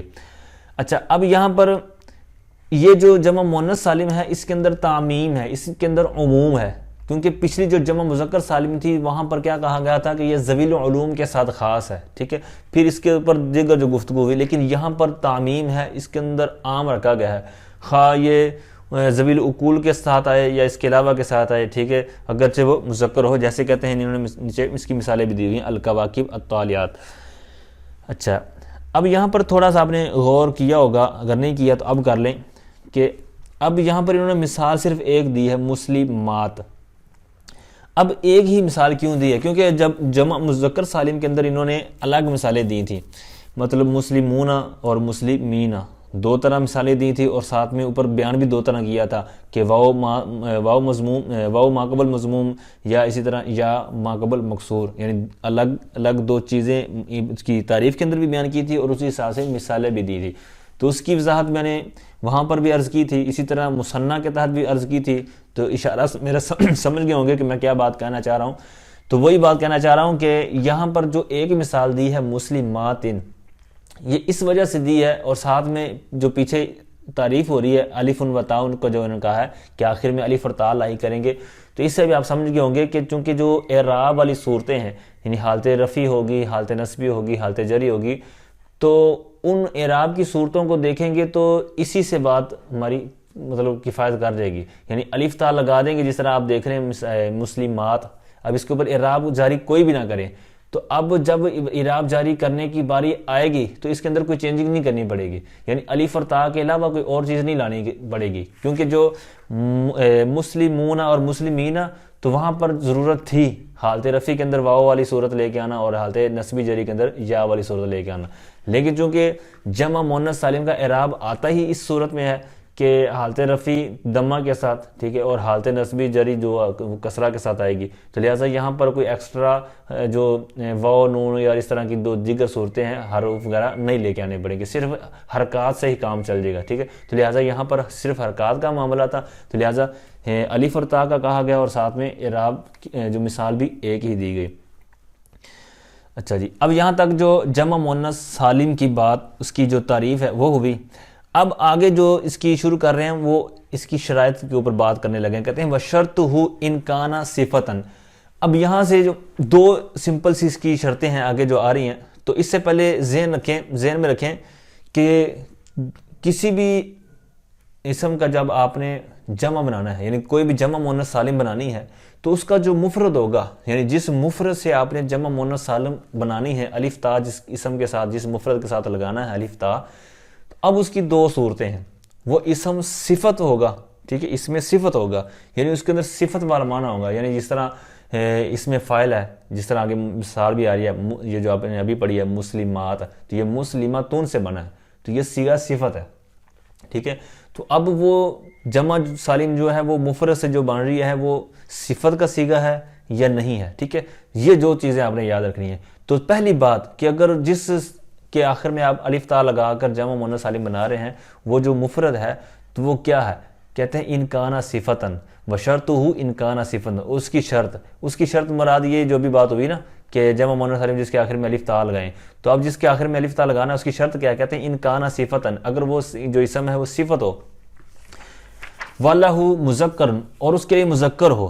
یعنی ایک تو یہ ہے کہ وہ صفت کا صیغہ ہو، ٹھیک ہے، صفت ہو، دوسرا یہ ہے کہ اس کے لیے مذکر ہو، اور مذکر بھی کیسا ہو، کہتے ہیں ان یکونا مذکرہ کا جمع بالواو والنون، اور یہ کہ اس کے مذکر کی واو نون کے ساتھ جمع لائی گئی ہو. جیسے مثال دے رہے ہیں مسلمون. تو اب اس صورت میں وہ پہلی جو شرط پوری ہوئی کہ اس کے ساتھ الف تا لگا سکتے ہیں، یعنی اس کی جمع مؤنث سالم بنانے کے لیے. اب یہاں تک ابھی بات نہیں سمجھ آئی تو میں دوبارہ ایکسپلین کرتا ہوں، اس کی وضاحت کرتا ہوں.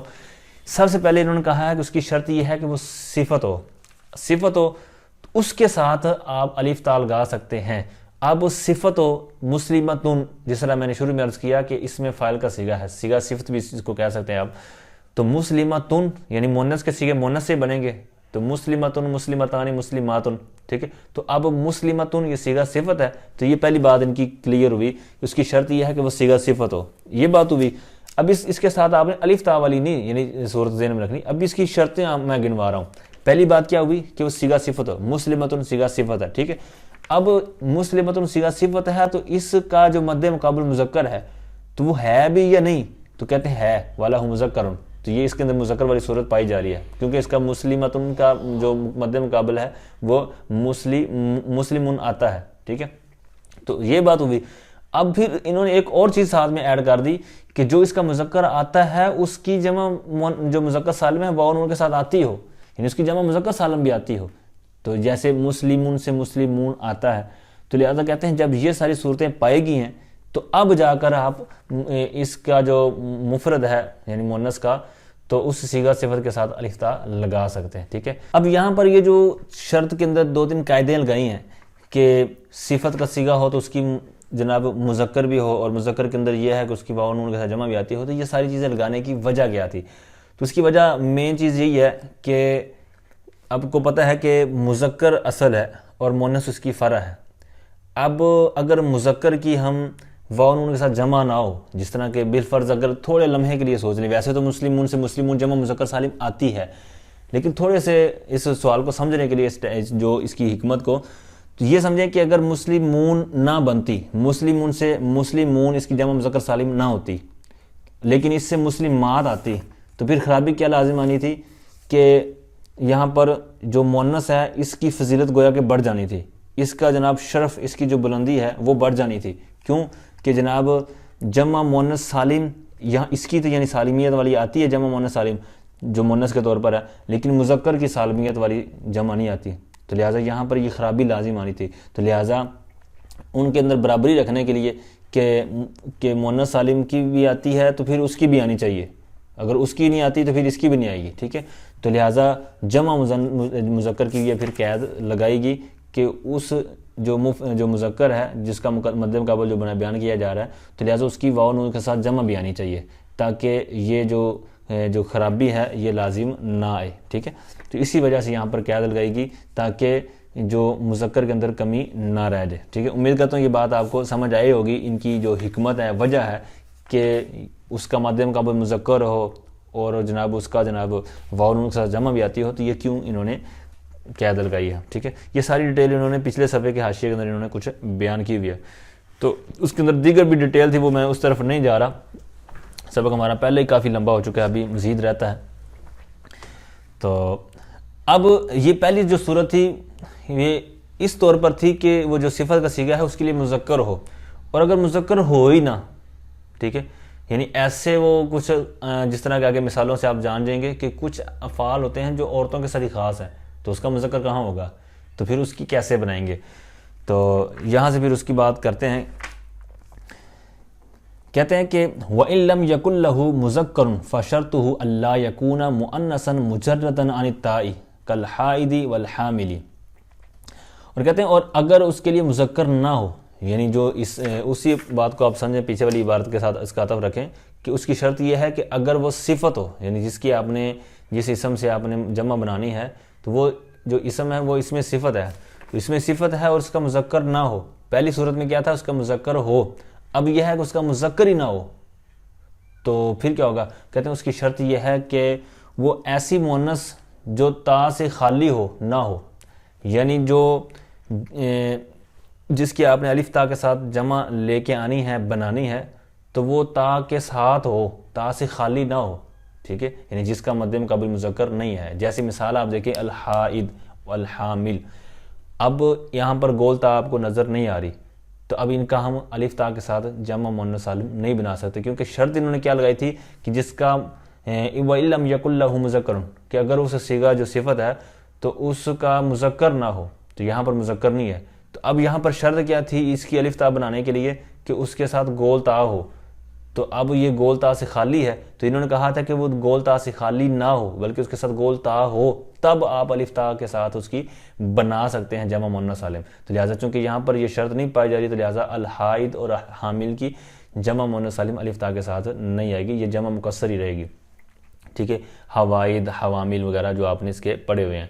اچھا، اب اس کی حکمت کیا ہے؟ پیچھے والے کی حکمت تو میں نے عرض کر دی کہ کہیں مؤنث کی فضیلت بڑھ نہ جائے، اشرف نہ ہو جائے، ٹھیک ہے۔ اب اس کے اندر حکمت کیا ہے؟ اب اس کے اندر حکمت یہ ہے کہ حائضات یہ جمع آتی ہے، حائضات آپ نے پڑھا ہوگا، حاملات یہ بھی آپ نے پڑھا ہوگا، اسی طرح ایک اور مثال ہے مرضعات، انہوں نے حاشیے میں بیان کی ہوئی ہے، وہ بھی آتی ہے الف تا کے ساتھ۔ اب ان کی بات کرتے ہیں، حائضات اور حاملات، تو ان کے ساتھ جمع آتی بھی ہے اور ساتھ میں منع بھی کیا جا رہا ہے، تو یہ مثالیں جو ہیں حائضات تو وہ کس کی ہیں؟ تو اب ذہن نشین رکھیں اس بات کو کہ جو حائضات اور حاملات الف تا کے ساتھ جمع آتی ہیں وہ ان کی نہیں ہے، ٹھیک ہے، کیونکہ ان کے اوپر تو یہ شرط ہی نہیں پوری آ رہی جو ابھی جس کے اوپر بات ہو چکی ہے، تو لہٰذا ان کی وہ جمع نہیں ہے حائضات حاملات، وہ کن کی ہے؟ تو وہ یاد رکھیں جو اس شرط کے اوپر پورا اترے گا اس کی ہے، تو وہ کس کی ہے؟ تو انہوں نے کہا تھا کہ اس کے ساتھ وہ تا تنی سے خالی نہ ہو، تو جو خالی نہ ہو بلکہ اس کے ساتھ گول تا ہو تو وہ اس کی ہوگی۔ تو اب حائضاتن، حائضہ جو مؤنث کا لفظ ہے واحد مؤنث کا، اسی طرح حاملاتن، ٹھیک ہے، اب ان کی وہ جمع ہے کیونکہ وہ اس کے اوپر شرط کے اوپر پورا اتر رہی ہیں، ٹھیک ہے، کیونکہ ان کا مد مقابل مذکر بھی نہیں ہے حاملہ کا اور اسی طرح حائضہ کا، ٹھیک ہے، دوسرا یہ ہے کہ آخر میں گول تا بھی ہے، ٹھیک ہے، گول تا سے خالی نہیں ہے، لہٰذا ان کی حاملات اور حائضات جمع مؤنث سالم آتی ہے۔ اب ان کی کیوں نہیں آتی؟ اگر ہم ان کی بنوا لیتے تو یہ خرابی لازم آنی تھی، کیونکہ پتہ نہیں چلنا تھا کہ یہ جو جمع حائضات ہمارے سامنے ہے یہ حائضاتن سے ہے یا حائض سے ہے، یہ حاملات جو ہمارے سامنے جمع ہے تو یہ حامل سے ہے یا حاملہ سے ہے، یہ ہمیں پتہ نہیں چلنا تھا۔ کیوں؟ کیونکہ اصل وجہ یہ ہے کہ ان دونوں کے معنی میں فرق ہے، اگر ایک ہی معنی ہو تو پھر تو بندہ چلو گزارا کر لیتا کہ چلو یار کوئی بات نہیں، ایک ہی نکان ادھر سے پکڑ لو یا ادھر سے پکڑ لو، نہ، لیکن یہاں پر خرابی لازم آنی تھی اگر دونوں کی بنا دیتے، حاملہ سے بھی بنا دیتے، اس کی تو ہے ہی ہے، حامل سے بھی اگر بنا دیتے، حائض سے بھی اگر بنا دیتے۔ وجہ کیا ہے کہ ان دونوں کے معنی کے اندر فرق ہے، معنی کے اندر بہت زبردست فرق ہے، وہ انہوں نے حاشیے میں بیان کیا ہے اور پچھلے کسی سبق میں بھی میں نے عرض کیا تھا۔ حاملہ گول تا کے ساتھ، اس کا مطلب یہ ہے کہ بالفعل، یعنی جو ابھی کنڈیشن ہے فی الوقت حال ہے اس کا، اس وقت وہ حاملہ ہے، ٹھیک ہے، اور حائضاتن گول تا کے ساتھ جو ہے اس حائضہ، اس کا مطلب یہ ہے کہ بالفعل ابھی اس وقت وہ عورت جو حائضہ ہے، ٹھیک ہے، اس کو مطلب مینسز کی مطلب جو شکایت ہے فی الحال، اور جو حامل ہے حائض ہے تو اس کا مطلب یہ ہے کہ اس کے اندر صلاحیت ہے، یعنی وہ حائض جو ہے تو اس کا مطلب اب بھی حائضہ تو نہیں ہے، یعنی بالفعل اس کو ابھی حیض نہیں آیا ہوا لیکن اس کے اندر ایسی صلاحیت ہے، ٹھیک ہے، مطلب ابھی اس کی پاکی کے دن چل رہے ہیں لیکن اس کو آ سکتا ہے، ٹھیک ہے، تو یہ اس کا زمین آسمان کا فرق ہے کہ حائضہ اور حاملہ، اس کا مطلب یہ بالفعل یعنی ابھی موجودہ حالت میں یہ ساری چیزیں پائی جا رہی ہیں، اور حائض اور حامل کے اندر ایسا نہیں ہے بلکہ آئندہ ہو سکتا ہے، یعنی اس کے اندر امکان ہے کبھی بھی ہو جائے، ٹھیک ہے، بالفعل نہیں ہے۔ تو اب اگر جمع ان دونوں کی بنا دیتے تو پھر یہ خرابی لازم آنی تھی کہ پتہ نہیں چلنا تھا کہ یہاں پر بالفعل والی صورت پائی جا رہی ہے یا امکان والی صورت پائی جا رہی ہے، ٹھیک ہے. تو یہ ساری خرابی لازم آنی تھی. اس وجہ سے یہ جو شرط لگائی گئی ہے تو یہ بالکل زبردست شرط لگائی گئی ہے. اچھا جی، مرضعہ جو انہوں نے نیچے مثال دی ہے، اس کا مطلب وہی مطلب جو دودھ پلانے والی، ٹھیک ہے. اسی طرح اور بھی انہوں نے کچھ گفتگو کی ہے جس کا خلاصہ میں نے آپ کے سامنے رکھ دیا ہے. اچھا جی، اب یہاں تک انہوں نے جو صفت کے طور پر بات کی ہے کہ اس میں صفت کے آگے آپ نے جب جمع بنانی ہے الف تا کے ساتھ، اس کی جو شرطیں تھیں تو وہ آپ کے سامنے رکھتی. مذکر ہوگا اس کا مد مقابل، اور مذکر بھی ایسا ہو کہ جس کا واو نون کے ساتھ جمع آتی ہو، وہ بھی بات ہوگی. اور مذکر ہی نہ ہو تو اس کی شرط یہ ہے کہ جو وہ تائے تنیث سے خالی نہ ہو، جس کے اوپر بھی بات ہو چکی دوسری شرط کے تحت. اور اگر کہتے ہیں کہ جس سے آپ نے الف تا کے ساتھ جمع مؤنث سالم بنانی ہے الف تا لگا کر، کہتے ہیں وہ ان کانا اسما غیر صفت جمع بالالف والتاء بلا شرط کہندات. اور کہتے ہیں اور اگر وہ اسم غیر صفت ہو، یعنی وہ اگر ایسا اسم ہو جو غیر صفت ہے، یعنی اس کے اندر صفت والا معاملہ نہیں ہے، مطلب کسی کا نام ہے یا اسی طرح کوئی اور چیز ہے تو اس کے اندر صفت والا معاملہ نہیں ہے، صفت نہیں ہے، تو اگر وہ اسم جس کی آپ جمع بنانے الف تا کے ساتھ وہ غیر صفت ہو تو پھر کیا ہوگا؟ کہتے ہیں بغیر کسی شرط کے الف تا کے ساتھ جمع لائی جائے گی، جیسے ہندن سے ہندات، ٹھیک ہے. اسی طرح انہوں نے نیچے مثالیں دی ہوئی ہیں 2-3. طلحتو جس دو ایک مذکر کا نام ہوتا ہے طلحہ تو طلحات، ٹھیک ہے. اسی طرح زینب زینبات، اسی طرح جتنے بھی آپ بناتے چلے جائیں گے بنا سکتے ہیں، ٹھیک ہے، اسی شرط کے اوپر. تو جب غیر صفت ہو اسم تو پھر کہتے ہیں کہ بغیر کسی شرط کے آپ ٹھاکا ٹھاک جتنے مزید ناموں کے آپ جمع مؤنث سالم بنا سکتے ہیں، ٹھیک ہے. اچھا، اب یہاں تک ہماری جو بات جمع مؤنث سالم کے تحت کلیئر ہوئی. اب پھر آ جائیں جو صفحہ 166 پر مین 2 قسمیں تھیں، جمع کی 2 قسمیں ہیں، مصحح و مکسر. تو جمع مصحح کی ابھی تک بات کلیئر ہو چکی ہے، اس کی تعریف بھی اور اس کے تحت مذکر سالم اور مؤنث سالم کی یہ ساری بات ہو چکی. مکسر ان کی وہاں پر تعریف کی تھی، وَهُوَ مَا تَغَيَّرَ فِيهِ بِنَاءُ وَاحِدِهِ. تو اب یہاں سے اس کی آگے تھوڑی سی بات مزید بڑھا رہے ہیں کہ اس کی دیگر کیا معلومات ہے. کہتے ہیں وَالْمُكَسَّرُ صِيغَتُهُ فِي الثُّلَاثِيِّ كَثِيرَةٌ تُعْرَفُ بِاسْمَاءِ كَرِجَالٍ وَأَفْرَاسٍ وَفُلُوسٍ. اور کہتے ہیں اور جمع اور مکسر، تو مکسر سے مراد ہوئی جمع مکسر. اور جمع مکسر کے سیغے، ویسے تو ترجمہ بنے گا اور مکسر یعنی جمع مکسر صیغۃ اس کے سیغے فی ثلاثی ثلاثی میں کثیرۃ کثیر ہیں. تو مزید اس کو با محاورہ اور تحسین پیدا کرنے کے لیے اس طرح کر سکتے ہیں. اور جمع مکسر کے سیغے ثلاثی میں کثیر ہیں، بہت سے ہیں، یعنی ثلاثی کے اندر یہ بہت سے اس کے مطلب اوزان ہیں، سیغے ہیں. اب ان کو پہچانا کیسا جائے گا؟ کیا اس کو کسی انداز میں خود بھی بنا سکتے ہیں؟ کہتے ہیں تعرف بالسماء، ان کو سما کے ذریعے پہچانا جا سکتا ہے، ٹھیک ہے. تو سما کے ذریعے یعنی اہل عرب نے جو استعمال کیے ہیں، جس انداز میں جمع مکسر کے صیغے ثلاثی کے اندر استعمال کیے ہیں، تو ان کو سما کے ذریعے ہی جانا جا سکتا ہے، پہچانا جا سکتا ہے. جیسے 2-3 مثالیں انہوں نے دی ہیں کہ کہتے ہیں رجال، افراس، فلوس، ٹھیک ہے. تو اب یہاں پر یہ فلوس، یہ جو کہتے ہیں پیسے کے لیے، روکڑے پیسے، لکشمی، ٹھیک ہے. تو اس انداز میں یہ پیسے کے لیے لفظ استعمال ہوتا ہے. وفی غیر ثلاثی علی وزن فعال و فعالیلا قیاسا کما عرفت فی التصریف.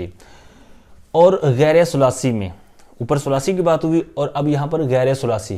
تو اب اس سے پھر آگے آپ ساری چیزیں لے لیں، خواہ وہ رباعی مجرد ہو، مزید فی ہو، ساری چیزیں. اور غیر ثلاثی کے اندر کہتے ہیں فعالیلو اور فعالیلو کے وزن پر ہوگا. تو اب یہ قیاسی طور پر ہے، ٹھیک ہے. قیاسی طور پر پھر اس کے انداز آپ نے کہتے ہیں کما عرفت فی التصریف، جیسا کہ آپ تصریف یعنی علم صرف میں پہچان چکے ہیں، یعنی وہاں پر آپ ساری چیزیں یہ سیکھ چکے ہیں کہ کس کس انداز میں یہ سیگے بناتے ہیں اور کس طرح ان کا وزن بنا سکتے ہیں. تو یہ ساری چیزیں آپ پڑھ چکے ہیں.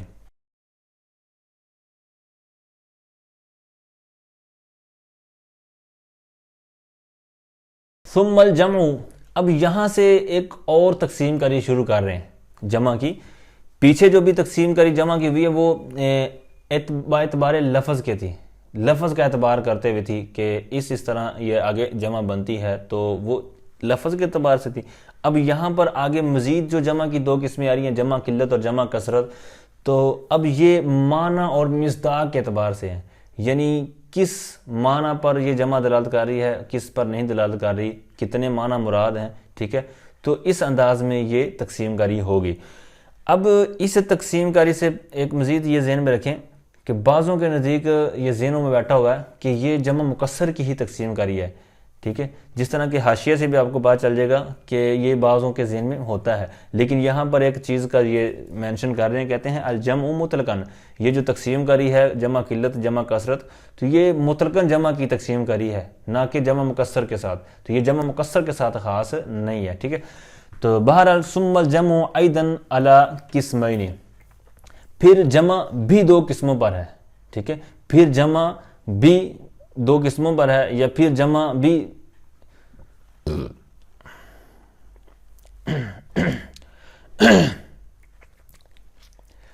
آگے جو ثم الجمع سے بات چلنے لگی ہے، یہاں پر ایک مزید جمع قلت اور جمع کثرت کے اعتبار سے دو چیزیں بیان کرنے لگے ہیں، جمع کی دو قسمیں بیان کرنے لگے ہیں. اب اس سے پہلے یہ ذہن میں رکھیں کہ ابھی تک جو ہم نے پیچھے جو جمع کی تقسیم کاری پڑھی ہے، جمع کے حوالے سے بات کی ہے، تو وہ جو جمع تھی وہ با اعتبار لفظ کے تھی، یعنی لفظ کے اعتبار سے جمع کی اقسام تھی کہ لفظ کے اندر چینجنگ وغیرہ کرنے کے لحاظ سے. اب یہاں پر جو آگے جمع کی اقسام آ رہی ہیں، جمع قلت جمع کثرت، تو یہ کس اعتبار سے ہیں؟ تو یہ با اعتبار معنی اور مصداق کے، یعنی ایک جمع آپ کے سامنے ہے، یعنی جمع قلت ہے یا جمع کثرت ہے، تو وہ معنی کے اوپر دلالت گویا کر رہی ہوگی کہ یہاں پر کتنے افراد مراد ہیں. یعنی جمع تو ہے، تو جمع تو اتنا ہوتا ہی ہے کہ مطلب 3 سے اوپر جمع پر دلالت کرنے والی چیزیں ہوتی ہیں، یعنی 3 پر یا اس سے اوپر جو چیزیں ہوں گی ان کے اوپر جمع کا اطلاق آتا ہے. لیکن آیا کہ جمع تھوڑے افراد پر دلالت کر رہی ہے یا زیادہ پر دلالت کر رہی ہے، جس طرح قلت و کثرت کے آگے بات ہونے لگی ہے. تو المختصر یہ ہے کہ یہ معنی اور مصداق کے اعتبار سے ہے.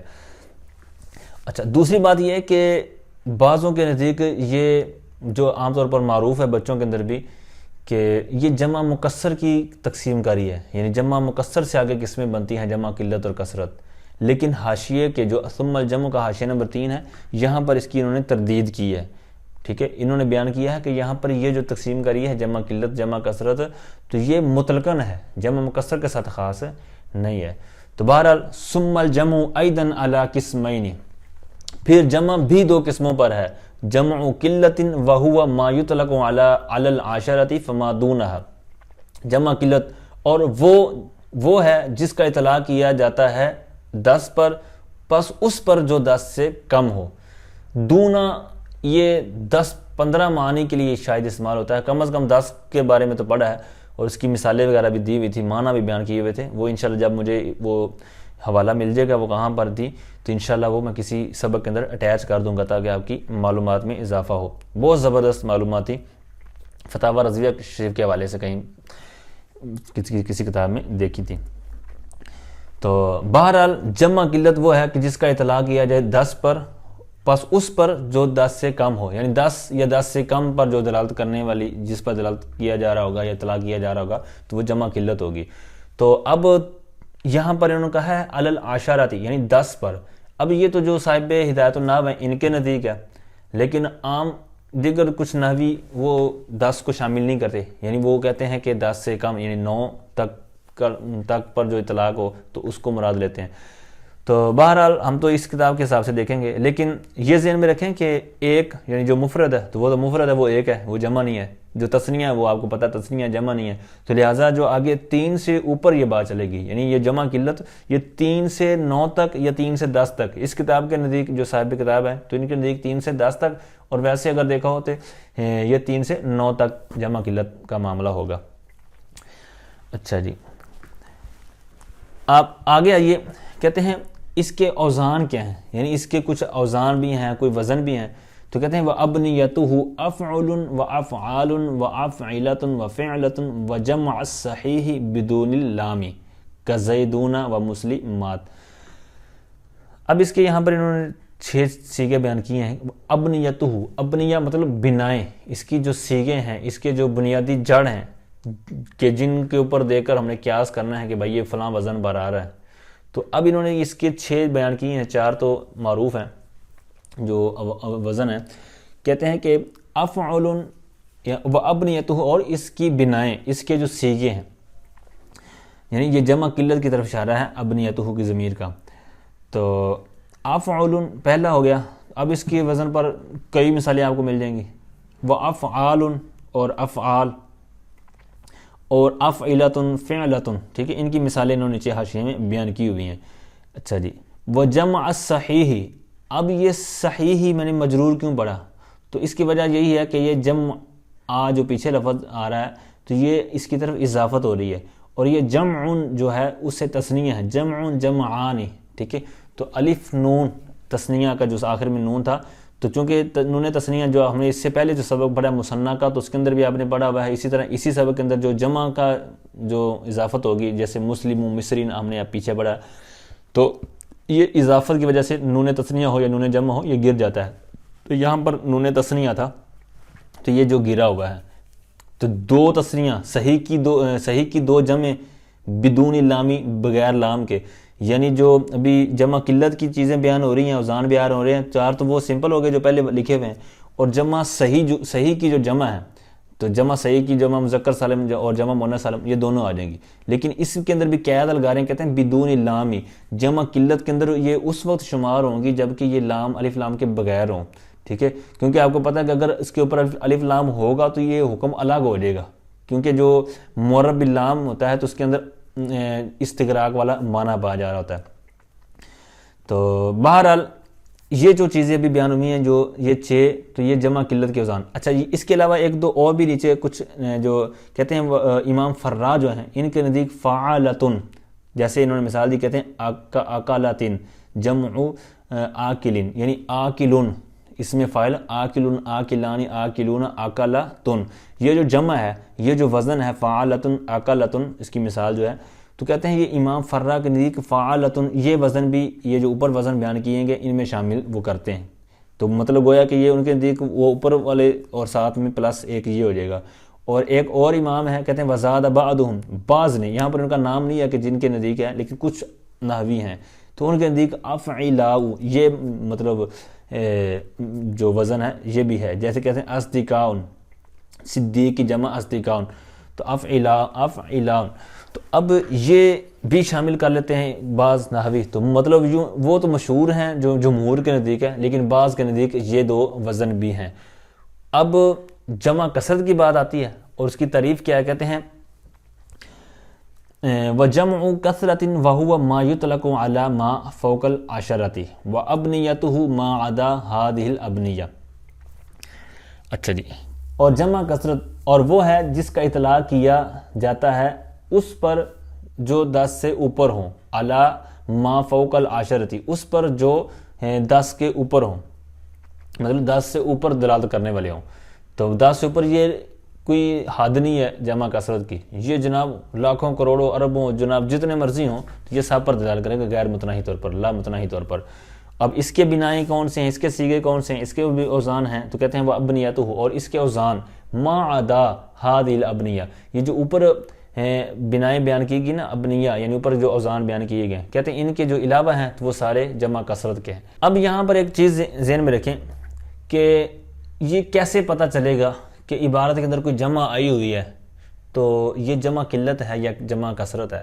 تو سمپل سی چیز ہے بھائی کہ جس طرح ہم دیکھتے ہیں کہ بھائی یہ مذکر ہے یا مؤنث ہے, تو اس کو پہچاننے کے لیے یہی دیکھتے ہیں نا کہ 3 علامتیں کون سی ہیں, مطلب اس کے اندر گول تاء پائی جا رہی ہے یا نہیں پائی جا رہی, ٹھیک ہے. اسی طرح جو مکسورہ ہے یا ممدودہ ہے وہ صورت پائی جا رہی ہے, یعنی علامتیں دیکھیں گے.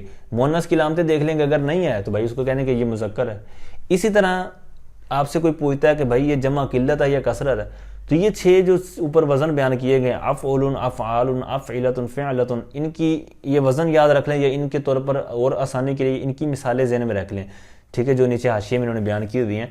تو اب وہ مثالیں آپ کے ذہن میں ہوں گی تو آپ کو کوئی بھی پوچھتا ہے کسی عبارت سے جناب کہ یہ جمع قلت ہے یا کثرت ہے, جس طرح کہ ثلاثہ کرو کے اندر کہ کرو جمع تو ہے لیکن جمع قلت ہے یا کثرت, تو اس میں پریشان ہونے کی بات نہیں ہے کہ بھائی یہ کیسے پتہ چلے گا کہ یہ جمع قلت ہے یا کثرت. سمپل سی یہ بات ہے جو اوپر میں نے عرض کی کہ ان وزنوں کو دیکھیں, ان وزنوں میں سے کسی کا یہ وزن بن رہا ہے تو کرو ان, تو افعول یہ بھی اس کا وزن نہیں بن رہا, افعال یہ بھی اس کا وزن نہیں بن رہا، افعلۃ بھی اس کا وزن نہیں بن رہا، فعلۃ بھی اس کا وزن نہیں بن رہا، اور جمع جو صحیح کی دو جمع ہے، جمع مذکر سالم مؤنث سالم، وہ تو بدرجہ اعلیٰ مطلب واضح ہے کہ نہیں بن رہی، ٹھیک ہے. تو لہٰذا جب ان چیزوں کو آپ نے دیکھا تو آپ کہہ دیں کہ یہ جمع قلت میں سے نہیں ہے، جمع کثرت میں سے، ٹھیک ہے. اب یہ تو بات ہوئی پہچاننے کی. اب آیا کہ وہاں پر وہ بن بھی رہی ہے، یعنی جس طرح کہ آپ دیکھیں ثلاثہ کرو، اب یہاں پر 3 کرو، 3 حیض، اب یہ خود ہی دلالت کر رہی ہیں کہ 3. تو اب ویسے تعریف تو کس کے اوپر صادق کر رہی ہے؟ جمع قلت کی، کہ یہاں پر 3 سے 10 تک والی بات ہے، تو ویسے یہ جمع قلت کے اندر وزن ہی نہیں ہے، جمع کثرت کا وزن ہے. تو پھر کیا ہے؟ تو ہم کہیں گے کہ یہ مجازن اس طرح آیا ہوا ہے، ٹھیک ہے. اسی طرح اور بھی کوئی آپ کو پھنسانے کے لیے اس طرح کوئی بھی مثال دے کے پھنسا سکتا ہے کہ بھائی یہ جو آپ کے سامنے مثال ہے یہ کون سی جمع ہے. تو آپ اگر جواب دے پاتے ہیں وہاں پر کہ بھائی یہ جمع کثرت کا ہے کیونکہ یہاں پر جمع قلت کا کوئی وزن نہیں آ رہا، تو وہ آپ کو کہے گا بھائی پھر یہ جمع کثرت کیسے ہے، ٹھیک ہے.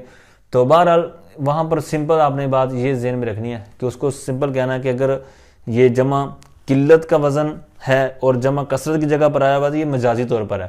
اسی طرح جمع کثرت کا ہے اور جمع قلت کے اندر آیا ہوا ہے تو یہ بھی مجازی طور پر، جس طرح کہ یہ ثلاثہ تقرؤ کے اندر یہ ہے کثرت کا لیکن جمع قلت کے طور پر استعمال ہو رہا ہے تو یہ مجازی طور پر استعمال ہو رہا ہے. اسی طرح بہت سی اس کو آپ کو مثالیں مل جائیں گی، ٹھیک ہے. تو یہ عموماً یہ اس طرح یہ ایک دوسرے کی جگہ پر استعمال ہوتے رہتے ہیں، اس سے کوئی مطلب ڈرنے کی بات نہیں ہے. لیکن المختصر یہ ہے کہ کہنے کا مطلب یہ ہے کہ الگ الگ ان کی وجہیں موجود ہیں. جمع قلت کے آپ اوزان ذہن میں رکھ لیں اور کثرت کے آپ کو خود پتہ چل جائے گا کہ ان کے علاوہ جو ہے وہ کثرت کے ہیں. انہوں نے خود بھی بیان کیا ہے اور طریقہ بھی یہی ہے.